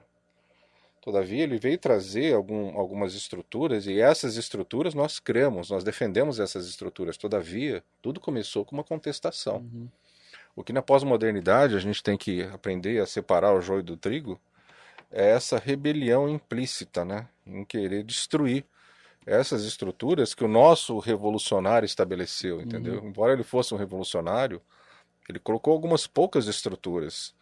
Se você olhar para o padrão de vida cotidiana da igreja primitiva, não existiam formatos pré-determinados. Tanto o próprio Cristo não deixou assim, um modelo de igreja a ser seguido. Isso que a gente vive aqui na instituição foi criado por homens. Esse culto que a gente tem, aquela coisa bonitinha, aparece lá um marmitão, vai abrir o culto, né? Que geralmente sou eu, né? E abre lá o culto, fala alguma coisa, depois vem o louvor, depois vem os avisos, depois vem a palavra, depois vem a bênção faraônica, né? Ou melhor, araônica, né? Não faraônica. Você entende? Existe um padrão que nós criamos, velho. Isso aí foi criado por nós. Então essas estruturas eu acho que precisam ser pensadas. Não estou dizendo que tem que demolir tudo isso, mas a gente tem que ver até que ponto nós nos tornamos escravos disso tudo. Até que ponto isso nos engessa ao ponto de nós trocarmos o valor das pessoas pelo valor das estruturas criadas por nós, seres humanos. Não estou falando de nada de divino aqui. Coisas criadas pelos homens. E isso acontece às vezes. A instituição, eu costumo dizer, fazendo parte dela, sendo um membro dela, eu costumo dizer que é uma máquina de moer carne. Então, às vezes, a instituição se move, mas ela não valoriza o valor do indivíduo, da pessoa, nas suas decisões. E nesse sentido, a verdadeira igreja, que é aquela igreja que Jesus não deixou nenhum formato pré-estabelecido, aquela forma singela de viver que a gente vê lá nos capítulos do livro de Atos, eles estavam juntos, partiam pão juntos, oravam juntos, tinham uma comunhão, todos juntos, né, com singeleza de coração. O texto diz, né, o que é singeleza? Simplicidade. Não existiam estruturas rígidas, engessadas, né, que faziam a coisa acontecer. Então, tudo isso é que a gente, nesse ponto, a gente pode pegar o gancho aí, né, da pós-modernidade e começar a questionar isso. Então, eu entendo que esses movimentos não são 100% demoníacos, descartáveis. A modernidade também tinha alguns elementos que valorizavam a racionalidade, que eu acho que eram importantes também. A Bíblia precisa ser vista com razão também. Não é só com emoção, com coração. com os movimentos carismáticos, com carisma, né?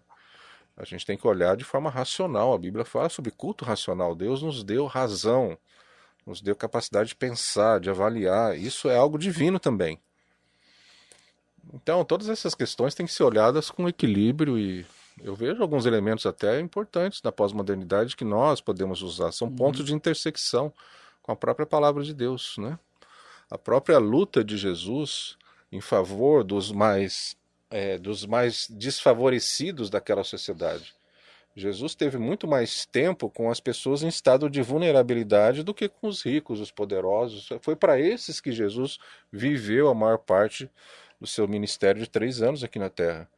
Ele estava lá, andava com mulheres de má fama, andava com os cobradores de impostos, né, os publicanos, que eram tidos como traidores da nação de Israel, porque eles cobravam impostos, né, dos seus conterrâneos, extorquiam ainda. É com esse tipo de gente que Jesus andava. Andava com comilões, ele foi acusado, esse cara aí anda com comilões, se senta na mesa com pessoas que não são aceitas, né, pela religiosidade judaica. Então, cara, a gente precisa aprender com Jesus, meu. Deixar um pouco a nossa religiosidade de lado e olhar para Jesus. Ele é a nossa referência. Ele não veio trazer nenhuma religião, cara. Ele veio trazer vida e vida em abundância, é o que diz lá. E a gente transformou aquilo que ele trouxe, infelizmente, em uma religião. E isso não salva ninguém. Se a religião fosse uma coisa boa, a humanidade teria sido salva. Quantas milhares de religiões existem no mundo? E no meio evangélico ainda, cara, nós somos o povo mais fragmentado do mundo. Em cada esquina tem uma igreja diferente, uma doutrina diferente, que às vezes nem se conversam por conta da sua doutrina, né? Aí eu batizo por imersão, o outro batiza por aspersão, então isso já é um ponto de conflito entre nós, não existe comunhão. Eu acho interessante, só fazendo um adendo, um comentário, porque tempo atrás a gente fez o curso do Perspectivas, que fala sobre tentar enxergar o mundo e ter essa cosmovisão, né, que o Igor adora quando eu falo cosmovisão, global, né, das coisas. E aí eu lembro de uma parte que um professor ele começou a falar muito sobre a ceia, né, porque a ceia ela é que acho que é a única, se não uma ou duas, né, doutrinas que o senhor realmente deixou pra Estabeleceu, né? gente. São E sacramentos, né, que a gente chama. isso. Batismo e ceia. Aí, qual que é o que abriu a minha cabeça na aula do cara? Porque quando Jesus ele estabeleceu a ceia, ele pegou elementos comuns da época e da região, pão e vinho. E aí ele fez a simbologia, o pão minha carne e o vinho meu sangue. Só que se você for pregar para um índio da América do Sul e ele se converter, o que o pão e o vinho vai ter a ver para ele? Então, os caras começaram a ensinar pra gente que assim, os elementos da ceia são sagrados, mas pelo que a gente faz com eles. Não é porque é pão, não é porque é vinho, mas é porque é o corpo e o sangue de Cristo, independente do material que você está utilizando. E cara, isso abriu a minha cabeça. Eu tive que refletir por muito tempo, na verdade, para entender se o cara não estava me ensinando uma heresia.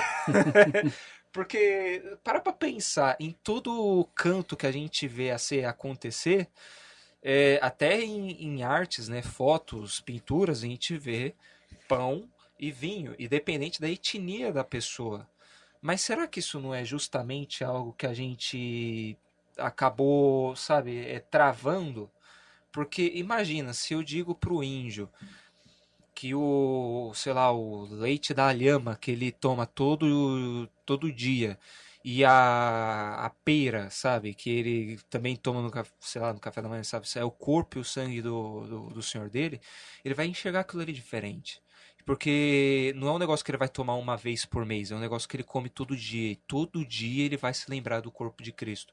Que é a mesma coisa que aconteceu em Israel, que eles comiam pão todo dia e tomavam vinho, né? Acredito que todo dia também. Então, são coisas para a gente olhar que realmente, será que nós, essa fragmentação toda também que o senhor comentou, nesse passar dos anos que a gente criou a religião em si, existem coisas que talvez era interessante a gente ser pós-moderno. né? E indagar, até pelo bem mesmo do evangelho. Que o que é melhor? A doutrina da instituição ou que todos os povos o adorem, né? Todos sejam alcançados. Fica aí. Essas adaptações, o nosso engessamento religioso não permite esse tipo de adaptação. Mas eu acredito que sim, é uma estratégia. Eu tenho alguns exemplos assim na minha cabeça que me vem agora.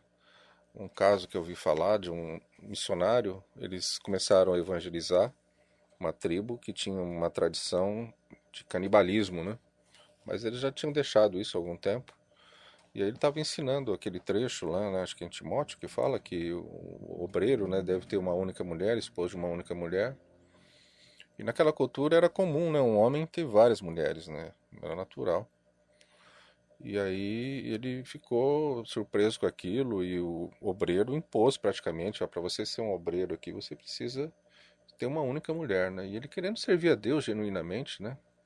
E esse cara sumiu por uns 3 meses, meu, não apareceu mais ali no culto. Daqui a pouco ele volta, depois de um tempo, com uma única mulher. E aí ele perguntou, mas que legal, né? Você ficou com a mulher, e o que você fez com as outras? Eu comi, matei e comi. Você entende? Não sei se é verdade, se é folclore, mas aí traduz uma situação, cara. Existem culturas estabelecidas em vários lugares. Aí a gente vem com o nosso cristianismo ocidental tentar enfiar a goela abaixo das pessoas. Ou tentar colocar terno em índio, né?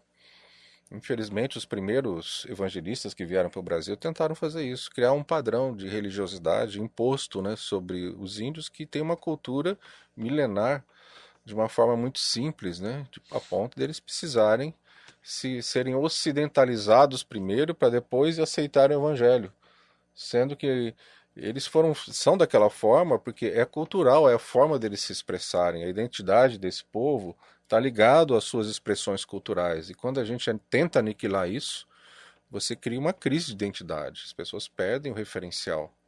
Tanto é que o índice de suicídios e de alcoolismo no meio dos índios é altíssimo, né? Principalmente nessas tribos que foram evangelizadas a fórceps, né? Então tudo isso tem que ser avaliado, né? É legal esse curso Perspectivas, porque eles trazem até dados científicos em relação a esse tipo de estratégia de ocidentalização dessas culturas com o pretexto de se evangelizar. Sendo que quando a gente olha na Bíblia, existe uma imersão dentro da cultura, né? A verdadeira e mais eficiente forma de você alcançar esses povos é você ser aculturado, né? Você entender a linguagem, a cosmovisão, né? Esse palavrão que você usou aí. Qual é a cosmovisão daquela cultura? Se você não entender a cosmovisão deles, você não vai conseguir encontrar ali as brechas para anunciar o evangelho. Nesse artigo que eu escrevi, eu falo dessas brechas, né? Então existem brechas na pós-modernidade onde nós podemos, com pequenas adaptações, sem ferir o nosso fundamentalismo, entre aspas, pregar o evangelho, anunciar o evangelho. Eu li um livro uma vez chamado Totem da Paz, um livro grosso assim, difícil de ler. Eu testemunho de um cara que foi viver no meio de uma tribo e ali existia uma animosidade entre duas etnias e eles se matavam, guerreavam às vezes, né? E o mais interessante é que naquela cultura os trapaceiros é que eram os heróis. Então, quando ele contou a história de Judas, que traiu Jesus, cara, eles exaltaram Judas e colocaram Jesus aqui embaixo como sendo o trouxa, né, o bobo da corte que foi traído por Judas. Judas era o herói para eles. Ele tem uma dificuldade de entrar naquela cultura, ele que estava procurando um ponto de contato, né, do evangelho, do cristianismo com elementos daquela cultura. E aí ele descobriu através de um evento lá que duas tribos estavam lutando entre si e que a única forma de apaziguar as duas tribos era uma das tribos oferecer uma família de uma das tribos, oferecer um filho para outra tribo. Esse filho era chamado Filho da Paz. Enquanto vivesse essa criança, haveria paz entre as tribos. E aí ele achou o ponto de contato naquela cultura para falar do Filho de Deus que foi dado em nosso favor, o Filho da Paz, Jesus Cristo, né? E ele usou aquilo para evangelizar aquele povo. Então eu estou dizendo tudo isso porque existem essas adaptações que muitas vezes os mais tradicionais se recusam a fazer na propagação do evangelho. Dentro desse ambiente pós-moderno, nós podemos sim fazer adaptações, nós podemos falar a linguagem dessa geração. Nós precisamos aprender a falar, e aí vem essa questão toda que a gente tem tratado aqui, inclusive na nossa igreja, olhando para a nossa comunidade, para tentar entender essa realidade e falar a linguagem dessa geração, para que a gente não venha a se transformar em uma redoma de vidro, né? Numa ilha inacessível, cultural, religiosa, em que as pessoas não entendam o que nós queremos dizer para essa sociedade pós-moderna, né? É um grande desafio que a gente precisa fazer, de introspecção, de até humildade, de reconhecer que talvez algumas estruturas que nós temos defendido como verdades absolutas não são, na verdade, absolutas, do ponto de vista até bíblico, porque não existe sustentação bíblica para defender aquele fundamento. Então é uma grande reengenharia que a gente tem que fazer na nossa forma de pensar, mas sem, é claro, mexer naqueles poucos, eu enfatizo isso, poucos fundamentos deixados por Jesus. Esses que nós criamos precisam ser revistos. Aqueles que Jesus estabeleceu são imutáveis, são eternos. Mas esses que nós, os seres humanos, homens, criaram, nós precisamos rever. Eu ia até comentar disso, que dava pra gente concluir que a igreja, vivendo nesse momento que a gente vive, a igreja como instituição, ela precisa mudar, né? Ela precisa evoluir conforme as mudanças, né? Mas ao mesmo tempo ela tem que manter puro aquilo que foi instituído não pelo homem, mas por Deus, né? Pois existe uma verdade, que é a verdade que Cristo deixou para nós, mas existe algo que em torno dessa verdade foi construído pelo homem, pelo ser humano, e é isso que a igreja precisa mudar. É o que o senhor acabou de falar, né? Eu tinha pensado nisso há muito tempo, né? Durante a conversa eu ia falar, mas vocês foram embalando aí. Eu falei, depois eu falo. Aí acabou que o Espírito Santo já concluiu pelo pastor mesmo, aí eu perdi a minha conclusão. Droga. Mas, igual vocês... Dá pra editar isso aí, não dá? Depois você volta a fita. Me coloca antes. Corta a minha fala e entra dele, tá resolvido. Mas, Paulo mesmo é um exemplo disso, né? Quando ele tá... Acho que é Atenas, né? Que ele fala assim, esse altar aí que vocês têm para um Deus sem nome, ele faz ali uma adaptação rapidinho. Esse aí é o Deus verdadeiro, né?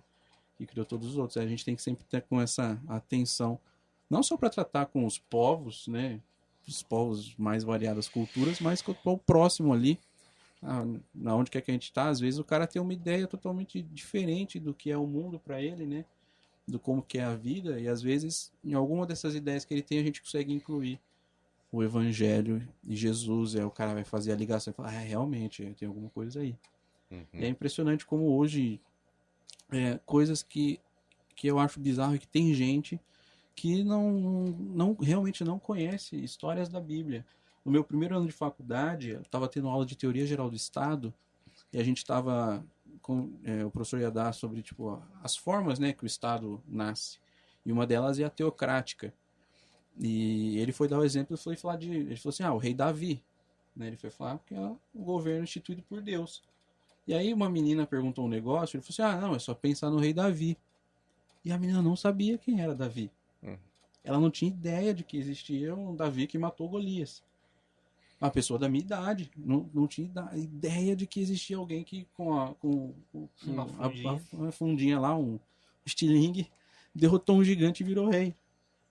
Olha como as pessoas hoje em dia não precisam nem ser povos afastados, índios, africanos, sei lá o que, extraterrestres, para não conhecerem a palavra de Deus. Existem pessoas no nosso meio, né?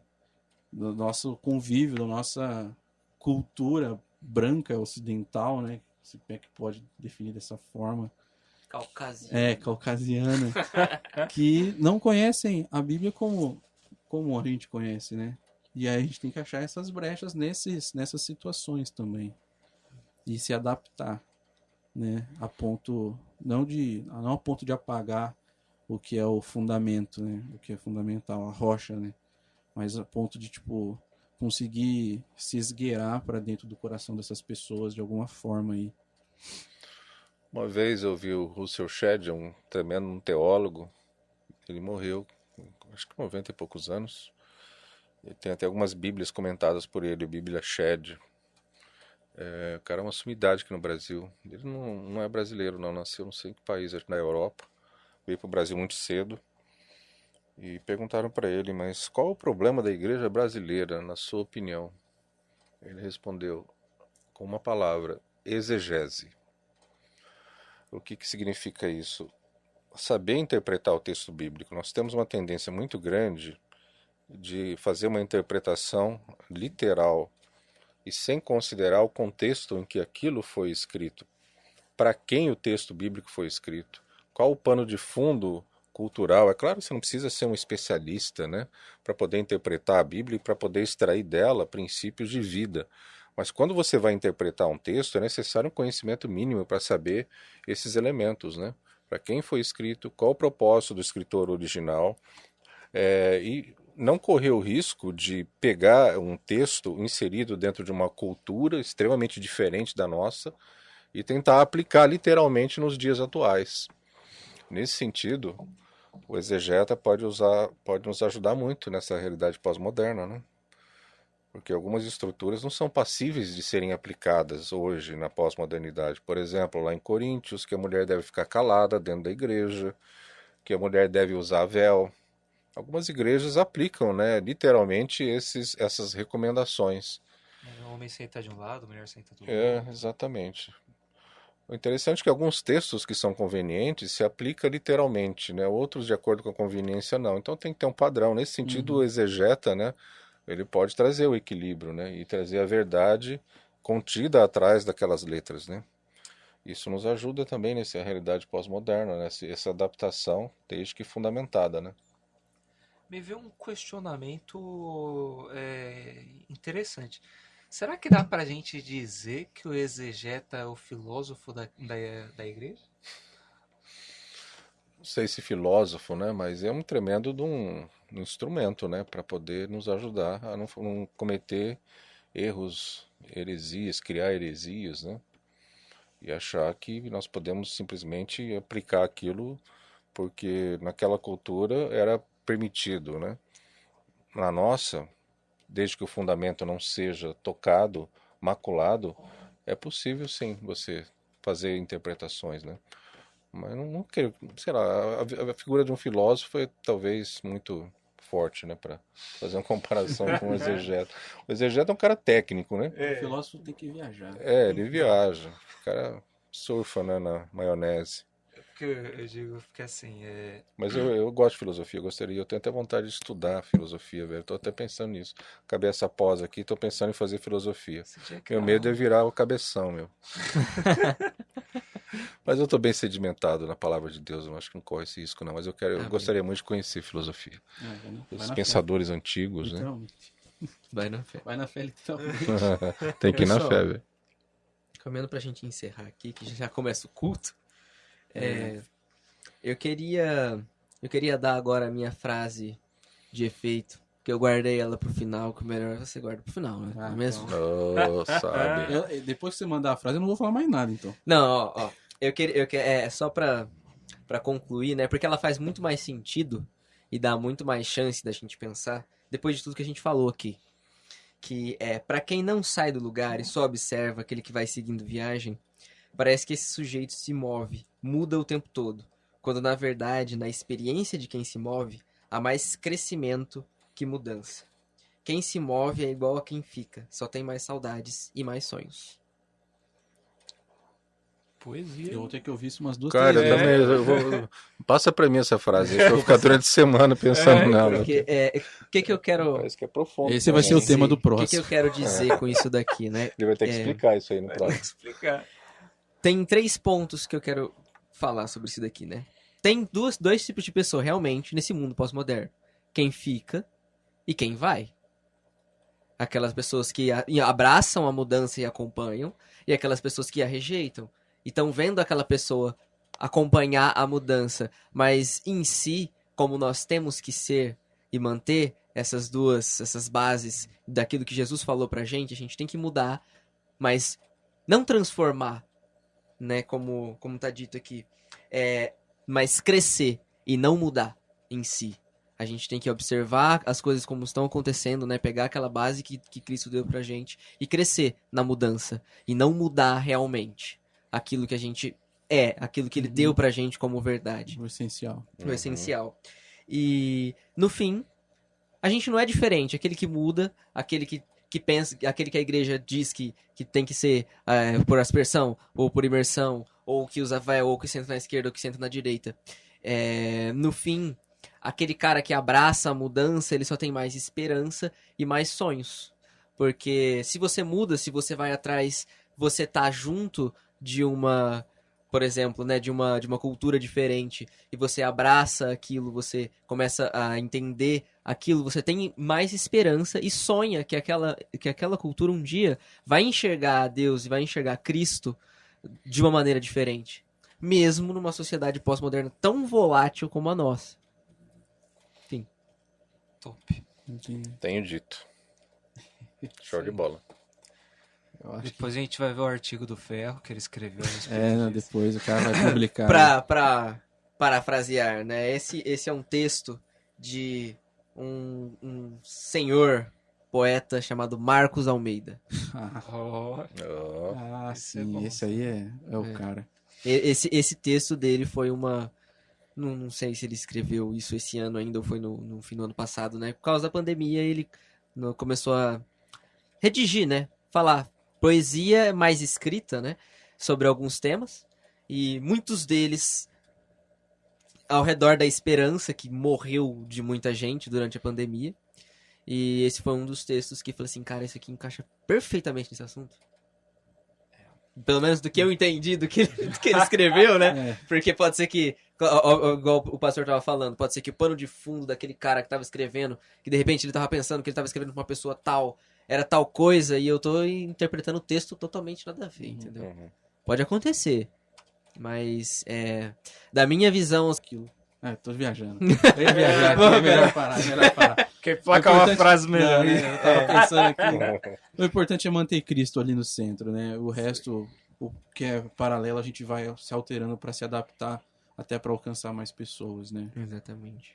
Você quer fazer alguma consideração final, pastor? Eu quero. Eu gostei muito de estar aqui com vocês. Foi show de bola. A gente podia promover mais papos assim, informais. Eu prefiro, gosto mais disso. Você falou, vamos parar por causa do culto. Nem isso aqui é o culto, velho. Você percebe? Vamos abrir o microfone ali, ó. Não, abre a gravação, deixa a galera. Percebe o nosso conceito, né? Do que é culto, né? Como é. Isso aqui é igreja. Que às vezes se contrapõe à instituição. Por isso que eu falei, instituição e igreja. Existe uma verdadeira igreja, que é a igreja de Cristo, a noiva que vai ser arrebatada. Apocalipse fala sobre isso. E que ela funciona dentro da instituição. Às vezes a instituição fere, rejeita, mas a verdadeira igreja que são os irmãos, que acolhem, que amam, que oram. Então é uma dicotomia, né? Essas duas estruturas viverem simultaneamente. Né?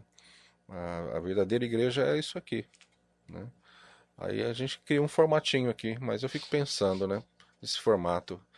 E Jesus, quando falou lá naquele Sermão do Monte, né, será que ele precisou de uma bandinha de louvor antes para introduzir a palavra?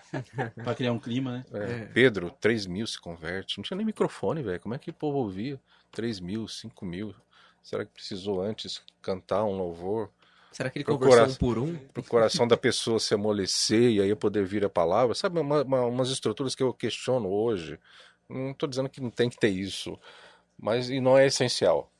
É esse o ponto. Até algumas pessoas criticam essa filosofia minimalista, né, que pregam por aí. Mas minimalismo é bíblico, sabia? É você ter uma vida extremamente simples, viver com pouca coisa, descomplicar a sua vida. Uma vez eu falei aí numa reunião sobre a questão minimalista, né? E tem alguns aí santos da igreja, tidos como santos, né, que defenderam uma vida simples, né? Que viveram com muito pouco. Eu fui execrado, velho. O cara da nova era, pastor da nova era, falando sobre minimalismo. Você entende os preconceitos que a gente tem? Então tem algumas coisas que vão acontecendo que a gente dá o seu rótulo e rejeita aquilo. Mas às vezes é Deus que está promovendo isso, através do conhecimento humano. É porque não vem do nosso meio religioso, nós rejeitamos. Mas, então nós vamos rejeitar a ciência também, né? Não veio do meio religioso, vamos rejeitar a ciência, o famoso negacionismo, né? É um perigo. Enfim, temos que refletir, gente. Não temos cabeça para isso. Deus nos deu inteligência para isso, para pensar, velho. problema é que a religiosidade cega. A gente se transforma num bando de gado sendo tocado. Ó, agora vai para cá, agora vai para lá. Alguém lá em cima está conduzindo a gente. E Jesus, ele questionou as estruturas. E nós podemos questionar. Não romper. Questionar. Com amor e sabedoria. Né? É isso que eu defendo. Amém. Amém. Amém. Alguma consideração, Nogues? Rapaz, esse Nox, você tá querendo placar esse Nox, né? Ah, eu achei tão bonito, tão fofo. Nox. Mano. Eu tô feliz. Hoje eu tenho considerações, não. Eu tô feliz. Eu só retiro a minha fala sobre a pós-modernidade ser um mimimi, porque. Porque Agora- pode gerar mimimi. Exatamente. Depois desse papo, eu consigo enxergar mais pós-modernidade em mim do que eu enxergava antes. Porque, caramba, eu consigo enxergar pós-modernidade da minha infância agora. Então, isso é top, né? Tipo, realmente, esse é o culto racional. Nossa, eu tô feliz pra caramba com esse podcast. Ah, que ótimo. O Henrique eu não vou dar oportunidade pra ele, porque ele já meteu uma frase ali, tô com medo dele meter outra. Não, eu Ué, já encerrei. E, e aí, Não tem mais, não tem mais. Corta. aí a gente vai ficar mais meia hora Vai conversando. dar pane nos nossos neurônios aqui, umas aí frases eu meio... Vou voltar pra casa, eu vou começar a chorar no chuveiro. Não, eu só queria terminar agradecendo o pastor Heraldo por estar aqui conosco. Tamo junto. Ele já manifestou aí a vontade de comparecer em mais, então vai ser o nosso convidado especial, quem sabe. Aí, ó. Só que o Quem próximo sabe a eu vou gente querer um volta. cafezinho, velho. Só na Não, base próximo da a água eu gente não faz venho, um não. Se tiver um cafezinho, faz velho. batata bolachinha aí. de nata. Quem sabe quando tiver a câmera, né? E eu tiver preparado pra aparecer, eu vir aceitar, porque eu sou o único aqui que tá de bermuda, de chinelo, Ah, parabéns. Tem que quebrar os E com a- paradigmas aí e com a também, né? roupinha velho? de que dormiu. Aí quando eu tiver preparado, a gente aparece, a gente bota uma bolachinha de nata aqui, pra galera comentar, eu quero. Né? E já que estamos falando em comentário, deixa o comentário aí no vídeo, galera. Isso aí. Curte, compartilha. É Se importante. Não sei se esse podcast vai estar no canal antigo ou no canal novo. O Henrique vai decidir isso ainda. Mas deixa o like, né? Senta o tapa no dedão, como dizem por aí. Porque isso vai não só ajudar a divulgar na plataforma do YouTube, mas vai mostrar que vocês estão curtindo o conteúdo e a gente vai, querendo ou não, vai ficar mais animado para fazer mais. Então, dá aí o feedback, pode procurar a gente aí no WhatsApp, no Facebook, no Instagram, no Twitter, onde é que for, onde é que a pós-modernidade nos consegue conectar. E dá o seu feedback lá, cara. E vamos conversar sobre tudo. Beleza? Bom, fiquem com Deus. Até o próximo Dá o Papo Quentinho.